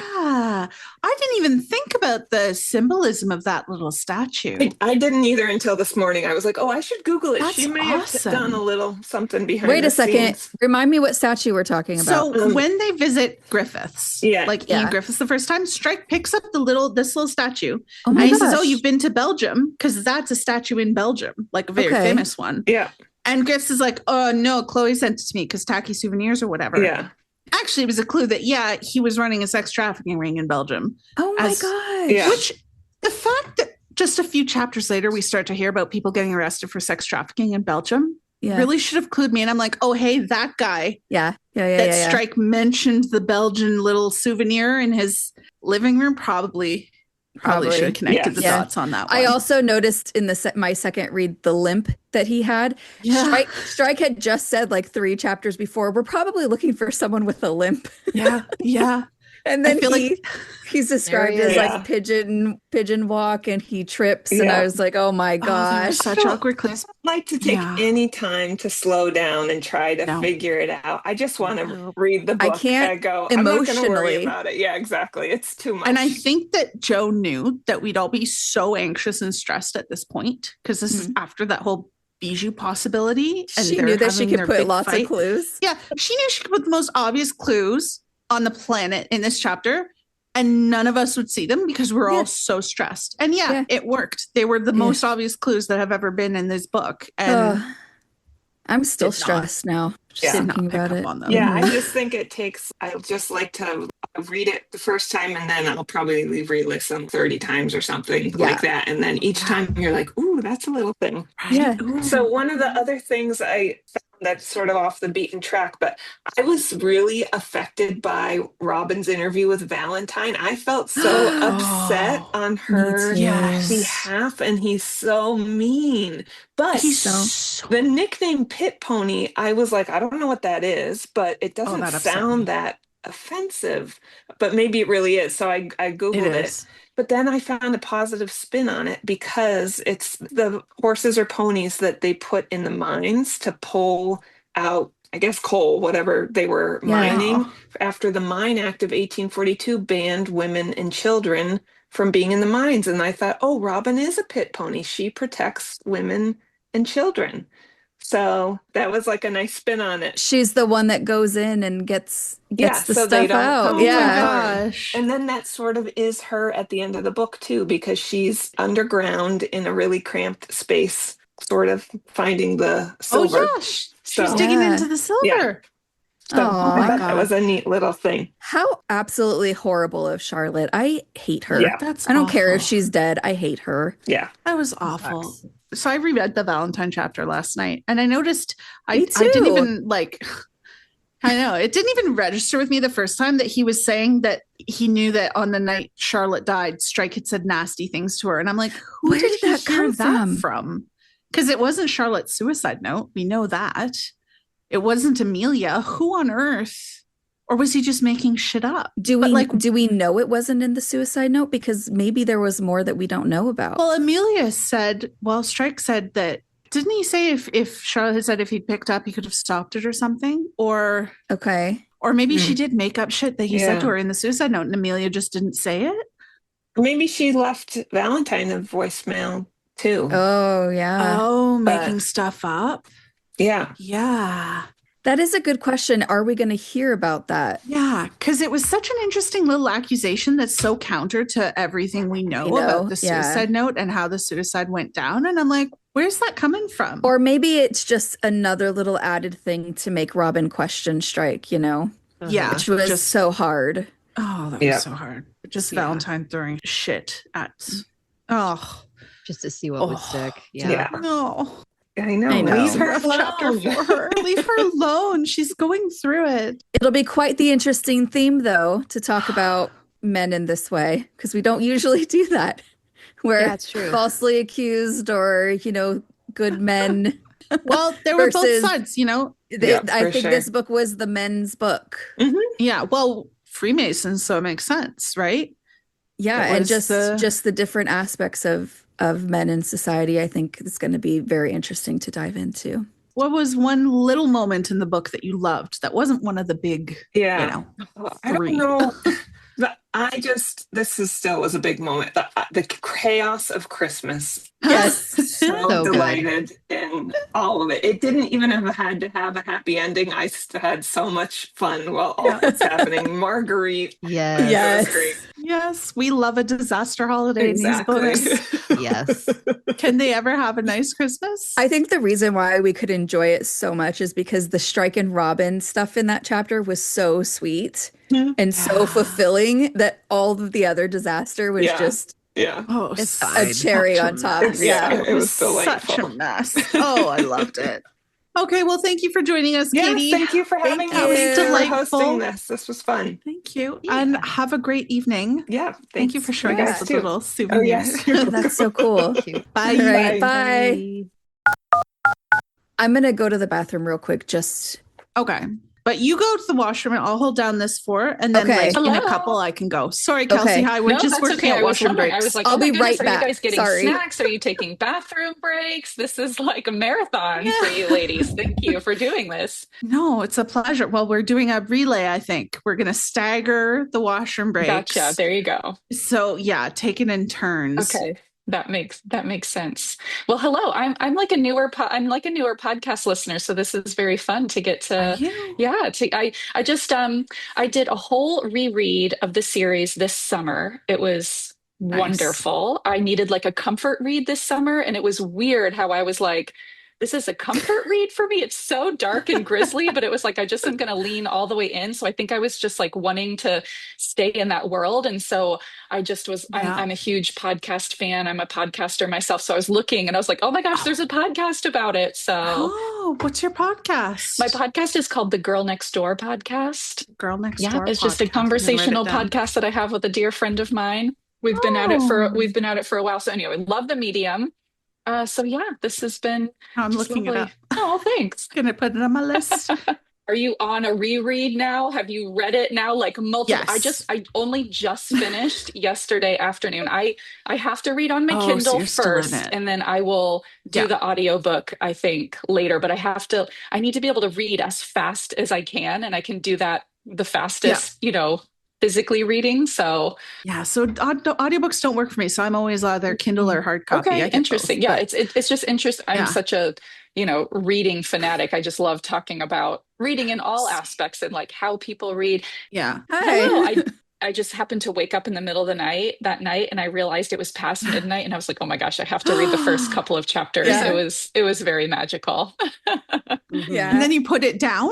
And then I want to know, but I want to savor it. And so, I want to stay in it. It's such a magical experience to be actively reading it for the first time. So I don't want to make it go by too fast.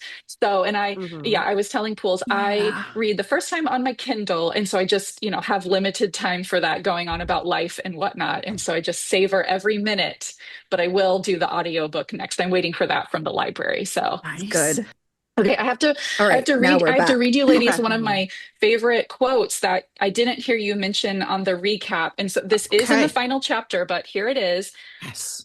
But Strike, who believed a woman who had no feelings for him deeper than friendship would have been slamming the street door at this moment, suddenly knew hope. And just, suddenly knew hope was just, you're like, okay, it's going to be okay, even if not in this book. Right. I loved that little turn of phrase. She just gives us those little hints. What a wonderful thing it is to be given hope when all had seemed lost. That's my favorite line from Letha White. Can I say hi real quick so that we can cut it and put it in the beginning? Yes. Hi. Hi, Kelsey. Welcome to the podcast. Hello. Thank you so much. I'm so happy to be here. You were here on a pee break. Yeah. I was feeling concerned about you ladies, so I'm glad you're taking care of yourselves. What were your feelings on it as a whole? Like, what were you? I feel like I'm still processing. So it was a rough go with Robin. Yeah. Very concerned for her. So thankful that she's finally getting a therapist. That is so overdue. I am honestly surprised that Murphy, Strike, her mom, is it Isla? It's Isla, right? Not Isla. Ilsa. Thank you. I suddenly could not remember how to say her name. I know, Ilsa. I'm like, yes, it's a name that's not as familiar to me. So I just can't believe that none of them weren't pressing her to do that. And what I was saying in the waiting room chat too is Robin needs a best girlfriend. She doesn't have one, and she needs someone because she needs to be confiding about her relationships and getting better advice. She's managing too much on her own. Your best friend can't also be the person that you're in love with that you need advice about. So I'm really hoping she leans into some female friendship. We had Vanessa way back when. I wish that she had kept her up as a best friend for Robin. Yeah. So feeling that for Robin. Oh my gosh, she's gone through too much. So too much. It was a traumatic book for her. We even talked like this is her rock bottom, ink black heart. Like dramatic for me. Things are falling apart for her because she just can't push it back anymore. Like it's too much. Yeah. And so I guess I'm now just concerned. I just don't know if we've hit rock bottom for Robin. You would have thought it would be being in a box in a cult. Yeah. But I feel like she still has to deal with Murphy's impending proposal. So I'm just worried that she's really going to hit rock bottom. Here's the way I'm looking at it. So if this was her ink black heart, we think about Strike, right? Shrek started off with some really positive things in the running grave with his weight loss and everything, but there was still Bijou. He still made that choice, and then it blew up in his face, and he recommitted. He vowed. Little tiny relapse. A little, yes, he vowed. So I think that that's probably what's going to happen. Yeah. We'll get something disastrous in the beginning with Robin, and she'll have her growth moment. I think so. I think maybe we'll hit rock bottom and then see her making a lot of progress. I agree. I was so nervous with the plot line with Bijou and the pregnancy, but even heading into like the DNA test, I was worried that she was going to lie, that it wasn't his, but somehow me too. like the fact that she was like, she was going to handle the DNA test. I was like, Strike, that sounds very concerning. She could have just picked some random dude. Yes. She could have just gone to random dude that she never slept with. It's so funny because now that everyone's saying that, I'm stressed about it. Now the post stress, but it never occurred to you. Never occurred to me because I was very confident in our theory and our belief that Bijou wanted a baby with Hanhold. And when she was like, of course it's not yours, I believed her. And I still she was not concerned. So I'm not, That's good. Well, there was enough stress in this book to not take that on. Yeah. So. Yeah. I'm really hopeful because now because Hanbold's going to want a test of his own probably. He'll get it. It's his baby. It'll be his baby. She's gone, hopefully.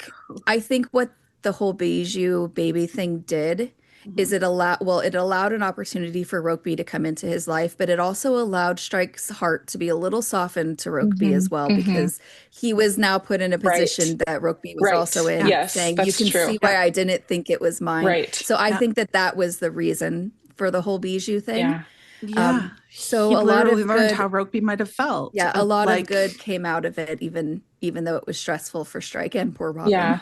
Okay, in terms of the murder investigation of it all, I do need to do a reread and so many names, so many convoluted plot lines. Oh my goodness. So I feel like, I don't fully understand it, but I was kind of surprised towards the end where both Robin and Strike it felt like sudden to me that they were like, Tyler is such a great guy. We want him to be redeemed. And I was sort of like, where did it come from? Picked up on that. And so maybe I'll get it in the reread. I'm curious about. I'm hoping to get it too, because I haven't gotten there either in my reread. The thing is, I think a lot of the stuff we learned about Tyler throughout the book actually came from Ian Griffiths and the two girls. Well, Sapphire, who was making Pretend to Be, a lot of the detailed negative stuff, all of it about Tyler, we got from him. And there was a lot of it because he was throwing that out. So we didn't have a picture, but we were learning about William Wright, right? That he actually seemed like a sweet person. And we got little hints about Tyler. And then when they realized what had happened, they were like, oh, wait, he actually was that guy that Dillis said he was. The lonely guy who went down to have smoked dope with his neighbors. He was trying, and suddenly you have to just filter out all those negative false accusations and bring him into focus again, just like Robin did with Strike, right? So I think on a reread, when you see what the lies about Tyler are and what the truths, because he's right, then I think, because I'm feeling a lot more for him now too. On a reread, I'm like, how dare they make that up? How dare they make that up? Yeah. He's a sweet boy. He's trying his best. So I'm not sure how much time we have left, but I'll ask one more. The timer just went off, but give me one more. Yeah, give us one more. Quick.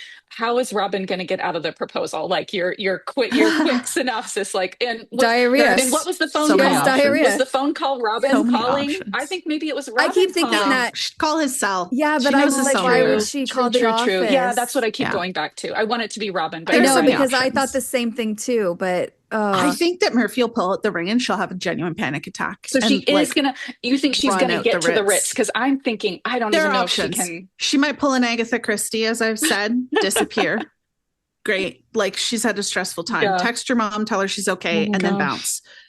She might get there, manage to head it off by, not by admitting she found the ring, but by saying, oh, well, Iverson told Wardle. Yeah. And then that would open how did you find out from Wardle? Right. She's not going to say Strike. She's going to be like, well, we hired Wardle. And then Murphy's going to be like, I'm sorry, you what? I think JK will surprise us surprise us in a way we can't predict, but it is fun to think about. I have so many. My favorite idea in my head is her having a panic attack, running out, getting into a fight with Murphy on the pavement, and then just sort of, I love that idea. Zombie walking to the flying horse, getting drunk, because career of evil, that's where we go when we're, and then getting pissed off and drunk and going to yell at Strike. I really, really love Drunk Robin. I love Drunk Robin. I love Angry Robin. I love Shouty Robin. So I'm really hoping we get some combination of that. It would be so good. It would be such a mess. We will see. Well, thank you so much, ladies, for doing this. This is really fun. Thank you for coming. I was supposed to say thank you for having us. I'm like, wait, no. Wrong. Yeah. It was lovely to meet you. Do I leave the room? I can kick here? you out. Don't worry. Okay, perfect. Okay, well, enjoy the day. I'm excited to listen to your podcast. Thanks. Bye. Hey! Hi. 2 for 1. Yes. Super. Mother-daughter pair. Oh, that's wonderful. Hi. Welcome to the podcast. Thank you. Great to be here. The waiting room is popping off, you guys. Is it? Oh, I'm so glad. Are we in the wrong room? Yeah, we're in the wrong room. I'm so glad that people are having fun though, because last time I felt bad for people waiting in the lobby for that was me. Yeah, me too. Yes, I remember. I felt so bad, but if people are having fun in this one, then that's worth it. Oh my goodness. And I'm going to try not to steal everybody's ideas. Do it. I had my own. They'll never know until they listen. Oh, they'll listen. I'm just kidding. There are some brilliant things being said in there. You'll love it. Oh, that's awesome. Well, welcome to the podcast, Emily and Mary. Yes. Emily, mother-daughter. Yeah, yes, Mary. Wonderful to have you here. I will start, of course, by saying how much we both enjoy the podcast. Thank you for making it so entertaining.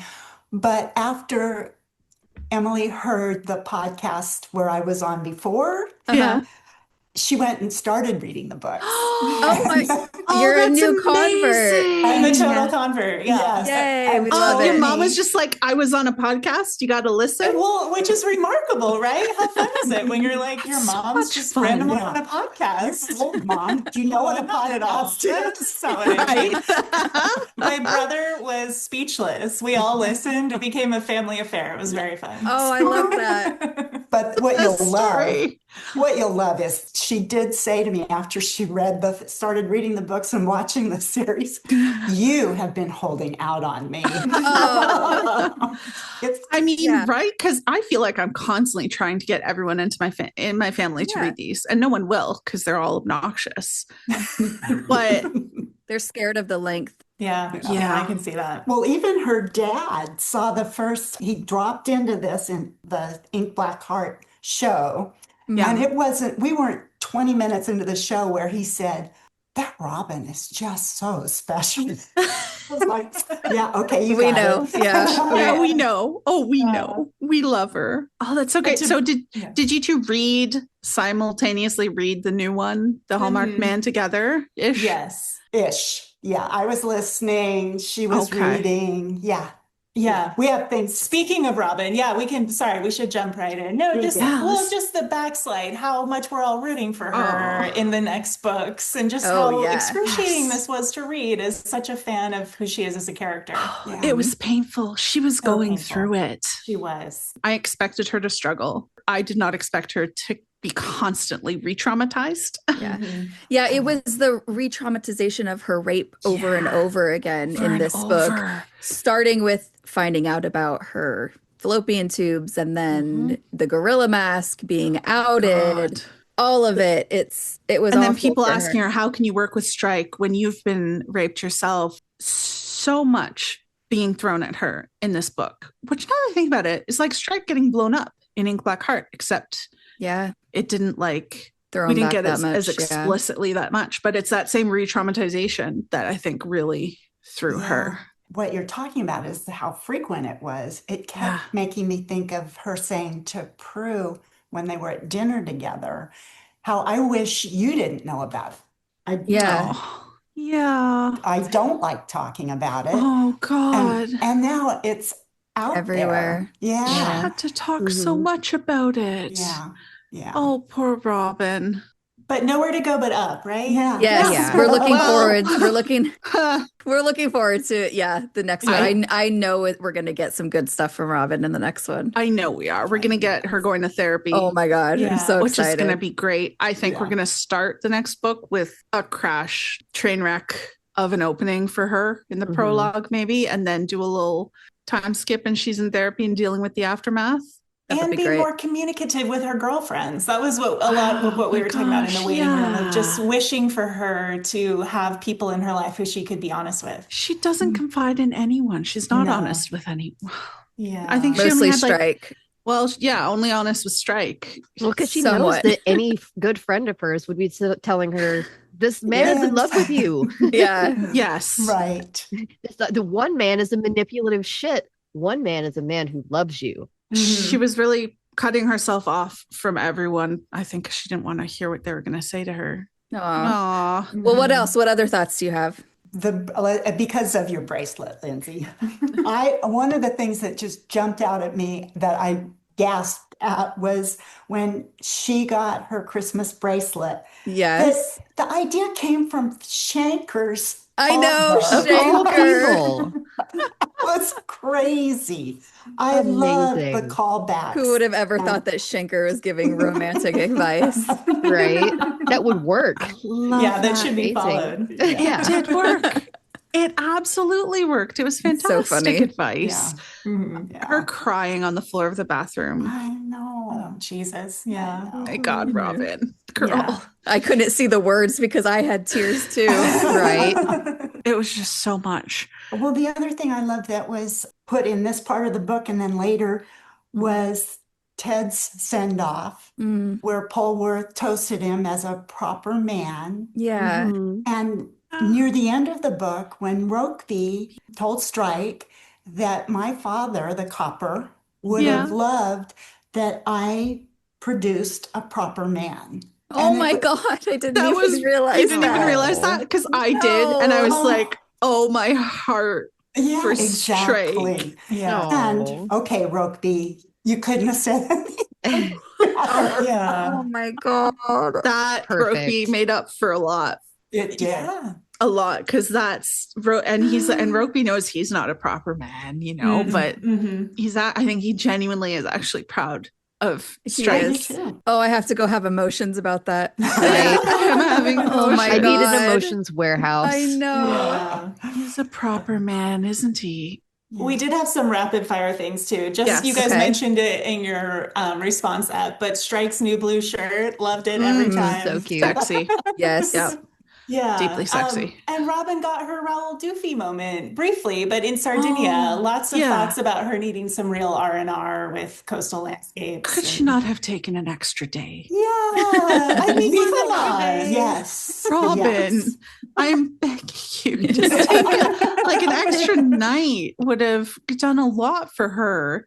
And have you guys talked about fucking Kim yet? I just love that that's how she was only referred to.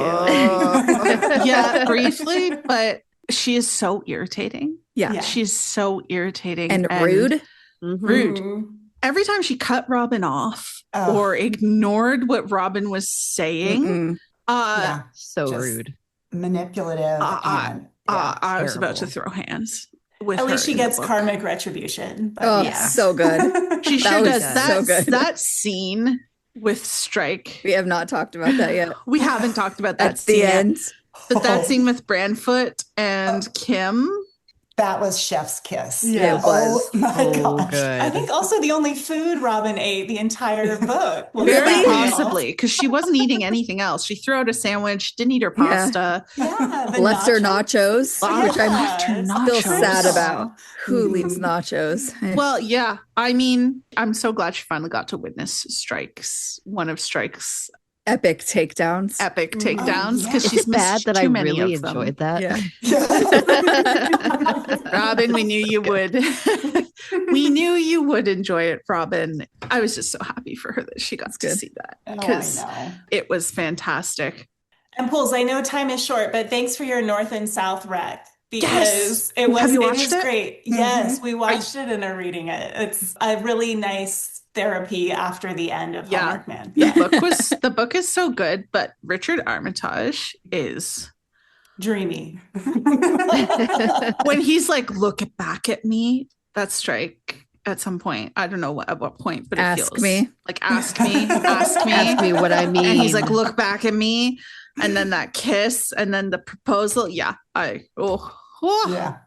so glad I'm getting more people on that train, because we got to get Lindsay to watch the miniseries now.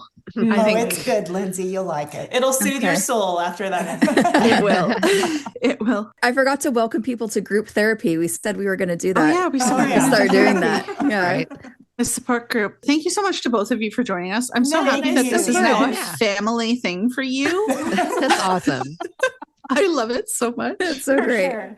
Thank you. Today. Thanks, everybody. Bye. So nice to see you. Bye. Hi. Welcome. Thank you. Welcome just while you're finishing whatever that mouthful was, just to say sorry.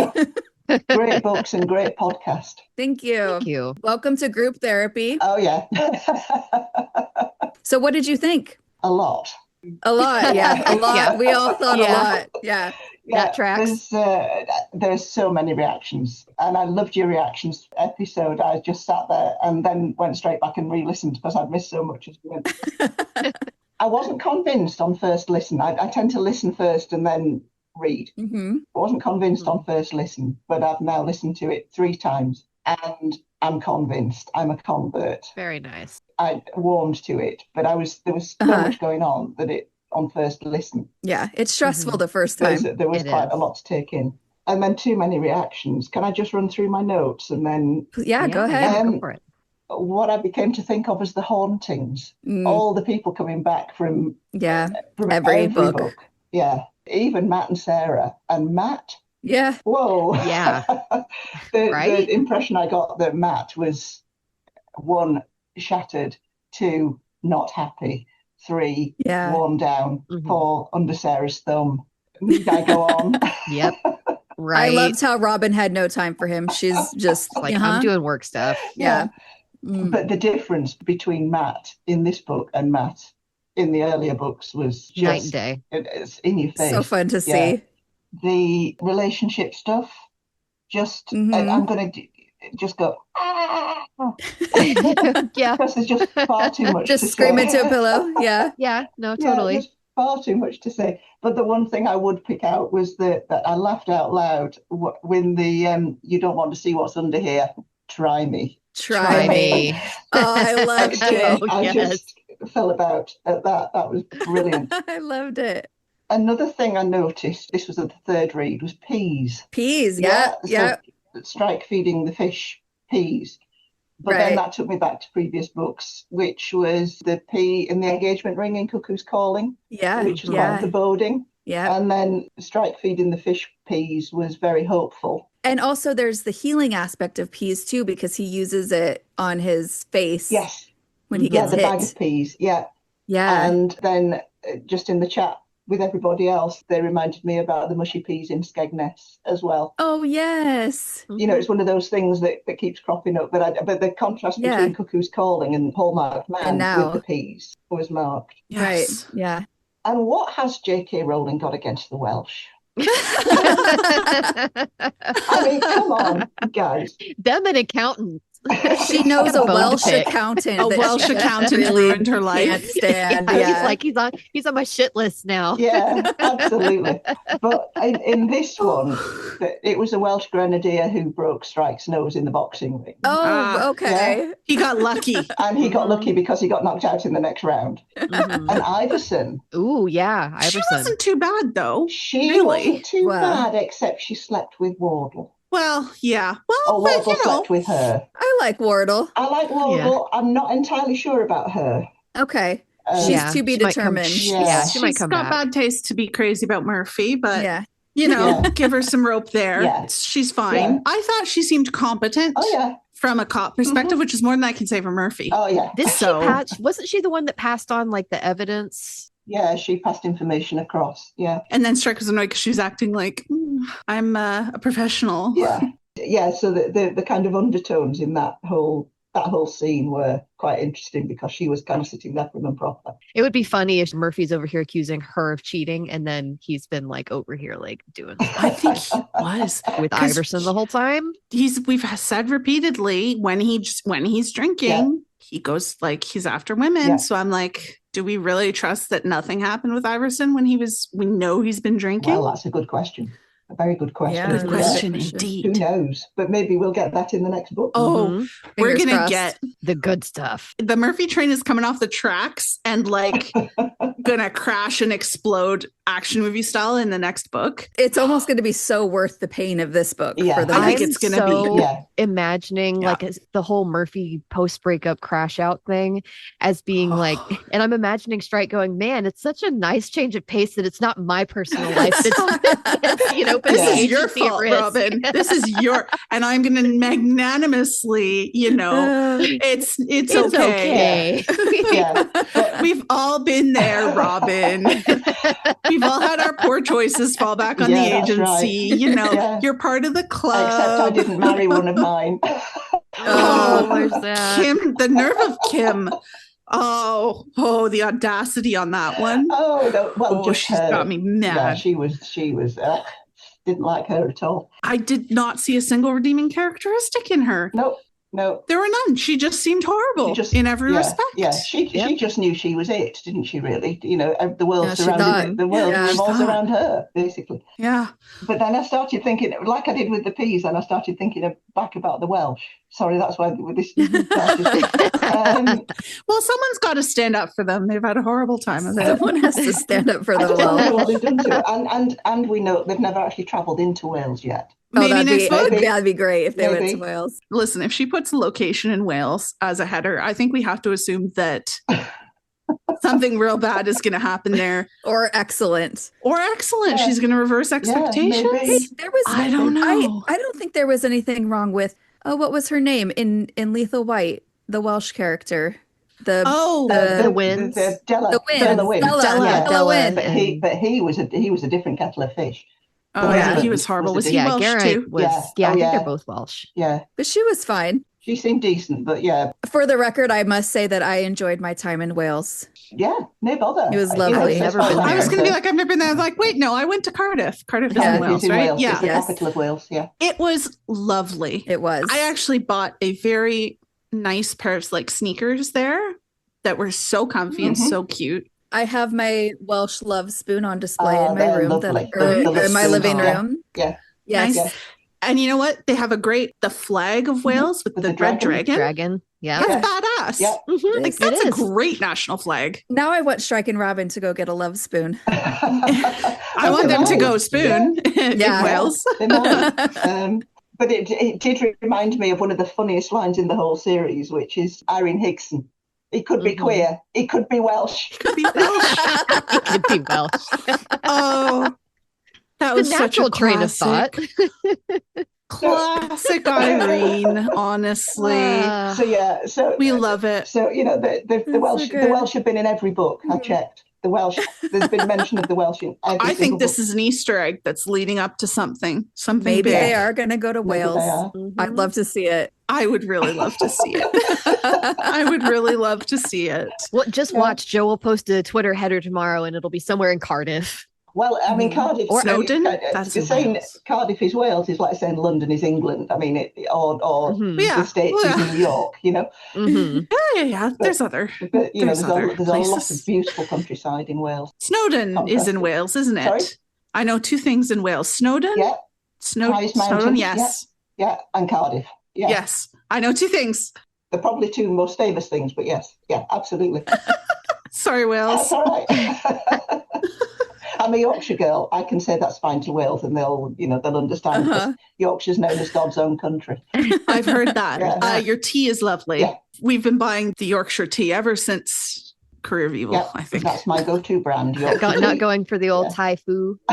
No, we get the Yorkshire Gold. Good stuff. Yeah, that's good. So they were my thoughts, but just a few of many. I thought I should ask people what question you most want us to explore about the book in this season. What do you want to hear us talk about, and I'm going to write down the answers and take notes because I've told people I'm doing a professional podcaster thing this season. She's stepping into her professional. I'm turning over a new leaf. I'm being super professional, prepared, researched, normal. Wait, so what does that mean about the notes? Yeah. It means the notes are going to get done really early, ahead of time. Right? Yeah, super ahead of time. Is that a vow? Is it a vow? Yeah. There you go. It's a promise would be strong. A promise would be strong. An attempt. An attempt. My God. It'll last for the first 2 episodes. There's so much for this coming season. I think Robin's trauma and bringing that out is one because she's obviously in trouble. It. Yeah. Oh, big mentally. Trouble. Yeah. And I think just stressing that, because that's been a lot of one of the comments or a repeated comment in the discussion groups has been, why is it's not all on Robin, or it's not all on Strike, but Robin is so deeply in trouble that she's having a really hard time. So I think bringing that out, but also bringing out the change in Strike as well, because he's so different now compared to where we began. He really is. The personal growth that needs to be looked at, I think, in some depth. I agree. Growth and trauma. Yeah. Well, good. They're on the list. Excellent. they are on the list. I did email a suggestion because you wanted a cult cleanse replacement. Yes. And I dropped you an email which said something about becoming shipshape. No, getting shipshape. With Neff's and Ted's boat and Ferris Shipshape. Shipshape. That's really cute. That's really cute. I love that. Get your thoughts back in order. I heard someone else on Discord say polish the silver. That's so cute. I heard someone else say group therapy with the P's. So cute. Maybe we'll do a new one every episode. That would be fun. Yeah. Thank you very much for joining us. That's all right. It's been fun. I'm keeping my eyes out for the Welsh. Make a note. Put a pin in it. All right. Okay, have a great night, Bob. Bye. Have a good one. Oh, it's Louise. Hi. Hello. Long day of recording, huh? Your microphone's all worn out? We're staggering the washroom breaks. Okay. So Lindsay's just run, but she'll be back. Okay. And then she'll just jump in again. So welcome Louise Freeman, the writer of the Farting Sofa Faculty. Oh, if I got the name wrong. Yep, that's right. I got it right. Farting Sofa Faculty Lounge. Yes. Farting Sofa Faculty Lounge. Yes. And you said fart. Yeah, I did. I was really proud of myself. Okay. Good. I didn't even make a face. I did it normally. Amazing. What are you thinking about it as a whole? Well, truthfully, I hate to say it, but this is right now my least favorite of the series. In fairness, I really did not like Career of Evil much the first time I read it either, and I've reread it enough times and it's gotten better, and I enjoy rereading Career of Evil now. Yes, so there were aspects of it that just were a bit over the top for me, both with the case and with the personal things. I am absolutely fine that they did not get together. That didn't bother me, but things about the last encounter where they seemed to just not be acting like themselves did. The part that bothered me most was when he grabbed her and said, "Oh, that's easily remedied." Well, I liked it. I didn't think he grabbed her roughly, because instead he put his arm and he pulled her towards him, and she pushed him away. He didn't do it forcefully enough. The fact that she could push him away, he wasn't trying to hold her. He was just physical, and she was perfectly able to say no. That's exactly what Matthew did. Matthew grabbed her, and she said, "Oh yeah," but he let go of her as she knew she would, but she still Matthew was grabbing her in anger. Yeah. Matthew's grabbing her in anger. He's grabbing her to kiss her. That's very different. I know, but that really, really, we've had this whole thing about Robin being, him being the only man that's never made her feel physically uncomfortable, and that just isn't true anymore. I don't think he still hasn't, because that trembling wasn't from fear. Oh, no, that was not a fearful trembling. I do think she was. That was a lustful tremble. And I think she was not comfortable with that touch. She wanted it. She just that's hated why she herself was for trembling. wanting it very much, I think. I that really, really got to me. I don't see it that way. I think that that's the way it is. I don't think that was a bad grab or anything. But anyway, like I said, let me talk about what were some things you liked? Things I liked. Well, I absolutely loved the reason Strike went to see Rokeby.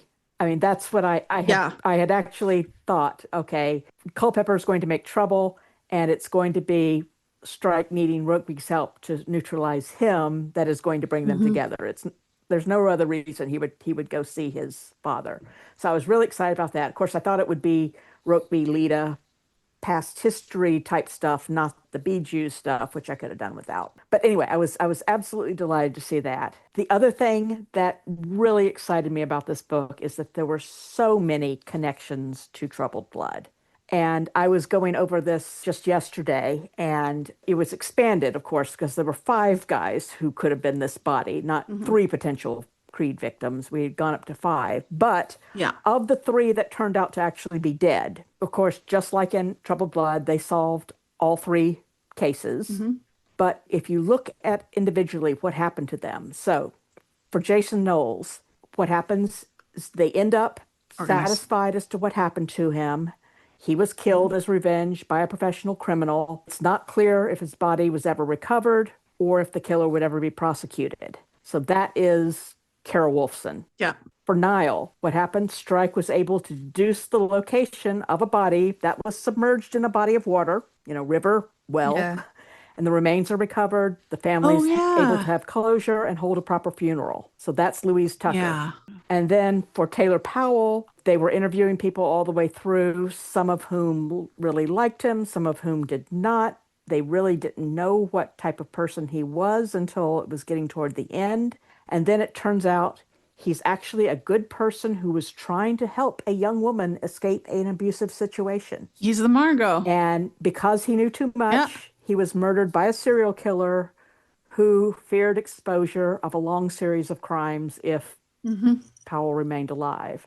So this is Margot. Yep. Nice. The parallels are there. So that was for that to line up so perfectly. Cool. The fourth thing is Danny DeLeon. Okay. Yeah. Person who changed his last name, not nearly as effectively as. Like Delthwaite. He had, in a very cowardly way, run away from London to a seaside town to escape choices for which he was ashamed and because he knew the identity of a killer. Our detectives, they have to travel to where he lives to confront him with the truth, which evokes the ire of a family member, but they convince him that he has to go back, he has to go public with his secret and testify against the killer. So this wound up being Steve Douthwaite. Yeah. And not only that is after they do this confrontation, they go and enjoy a simple but tasty meal. And Robin cooked her spaghetti. They talk about how they expected to see certain beasts of burden. And in Troubled Blood, Robin was hoping to see the donkeys. In the Hallmarked Man, they're expecting to see the horses, but they aren't around. And then in both locations, they walked down to have a look at the windy sea before they head home. Aww. I mean, there was also, wasn't there that mention of the donkey sanctuary? Yeah. Are you going to give the money to a donkey sanctuary or sanctuary something like that? or the RNLI? It's the Royal something lifeguard. Yeah. The thing that Ted was a part of. He was. That was really cute. And also a Troubled Blood parallel. Yeah. Because of the donkeys. And then that's when we found out about Ted being part of the local lifeguard. Yeah. So anyway, that was what really excited me about this book is all the similarities and how well it matched up with Troubled Blood, which was sort of the unique test of Double Wedding Band. Thank you so much for joining us, Louise. Have a great night. Thank you so much. Bye. Thank you. Hello. Hi. How's it going? Hi, good. Hello. Hi, welcome. Mary. I've been having a fabulous time in the waiting room. It's just brilliant. Oh, I'm so glad. We were really hoping that would work well. As people move out to come and talk to you, more people then start joining in the chat than before. It looks like they're starting to sort of go back to the beginning now because they weren't in the chat for that original part of the conversation. So we said, if we can just do this every now and again, just have the chat room where we can all, and you know, you will be there as well. And get everybody together. Yeah, it's been great. Thank you. Well, that's wonderful. Thank you so much for joining us. Welcome to group therapy. Welcome to group therapy, support group. What did you think of the Hallmarked Man? Well, I did email you my initial thoughts because I was so frustrated that at the end of this book, Strike and Robin, I didn't even think they were as far forward as they were at the end of the Running Grave. And we've been discussing it thoroughly in the waiting room. I understand Robin's PTSD and the shock of the ectopic pregnancy, but I just felt she changed so much in this book. She wasn't the Robin that I've been getting to know in the past 7 years, and that she would believe that Strike would have hit Charlotte, and you know, some of the things in that the newspaper articles that you know him better than that, you know he wouldn't have done that. So she was either arming herself to find reasons to stop loving him, 100%, but then the bracelet, you know, what could she not have seen in the thoughtfulness, knowing how he normally was for Christmas she saw it. presents? She did, but she talked and then herself she tried out. to immediately tried to convince herself out of it. She's terrified. She's comfortable with Murphy because she's repeating the same patterns. But she's not comfortable with Murphy, is she? No, but it's the trauma comfortable. The same way that Strike was trauma comfortable with Charlotte. Right? It's comfortable because it's familiar. Thing. Yeah, it's not healthy. You know what to expect. It's not happy, but you know what to expect. And I think that point of the job is making her see how many women trust men who turn out to be monsters. Yeah. And like the job is coloring her perspective too. And that's in her miasma of misery and stress and trauma. Yeah, she says it. And it's even extending to Strike, who normally she would trust above all, because she's, I think it's an illustration of how low she is. But then the moment where he comes back into focus for her. I love that line. Oh, gosh. And coming she had back to spray into him, focus. Spray him with the pepper spray. It was like, because it had been like she was in a fog. She was in a fog, but suddenly it snapped back and she's like, he's my best friend. My imperfect best friend. Oh, and she still thinks like he's trying to just tie her to the agency, because that's her typical like overthinking. I think that's nonsense. I think she's throwing out her worst fear, which is good because he'll now know how to counter it. But I think she's just it was a fog. She's just put herself behind this fence, and so she's keeping so much from her mother. She's keeping so much from Ryan. She's keeping a lot from Strike, but she's also telling him things that she won't tell them, and so she's so mixed up. So this sweary therapist, I'm depending on her. I think we've deemed her Dr. Broccoli. We've called her Dr. Broccoli because she's Robin's angrily poking broccoli, Robin's steamed vegetables, Robin's non-alcoholic beer. Like, she's Dr. Broccoli, and she's going to get Robin into shape mentally. I was going to say that one of the things that's frustrating reading is how angry Robin is with Strike and how she, gives him the cold shoulder for so much of the book. However, if you actually think about it, it's actually a really good sign, because the only person who she chooses to not keep the peace with is him, because she actually has a healthy relationship with him. Yes. She can be honest with him. While it's painful, it's actually a good thing. And it will be a good thing, especially, in the next two books. So it will be. It's good to look at it from that perspective, I think. One of the things I did like was finally meeting Rokeby, accepting his help, albeit in a limited way, and then saying, okay, we can go for a beer sometime. And I wonder whether that had anything to do with Rokeby explaining that it was Joan who contacted him about leaders. I think there was a lot of I think there was a lot of reasons that Strike's heart was softened, but I loved that as well. Yeah. Knowing that I don't know if he was in contact with Joan or if he took her call that one time,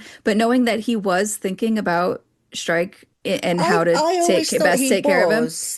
But also that it wasn't just a one-off with Leda. Mm-hmm. Yeah, that it was. They were in a sort of relationship as far as you could with him. Yeah. That he liked Leda, that he thought she was funny, which I think Strike would have liked to hear. That bit, especially that he thought she was funny and that it wasn't in public, because neither of them liked that. Yeah. I think those are two facts that would have made Strike feel a bit better about it. Because it was that beanbag comment that got him punching the guy in. And I think if only he'd allowed himself to let Rokeby in earlier, because he said to him several books ago, there's two sides to every story, and he'd only heard his mother's side of it. So I was really pleased, and I guessed where it was going. There was only one person that could help him. Thank God he did, and he really did get that put to bed, which was fantastic. It's hard for Strike to ask for help. Yeah, and he did it. It's hard for Robin to ask for help, and she did at the end of the novel too. About time. Yeah, I know. About time indeed. So what's one more little moment you love? The fish and the peas. I mean, so Wardle knowing how to treat a fish was just like, how the hell would you? I think he explained, and he's had a fish.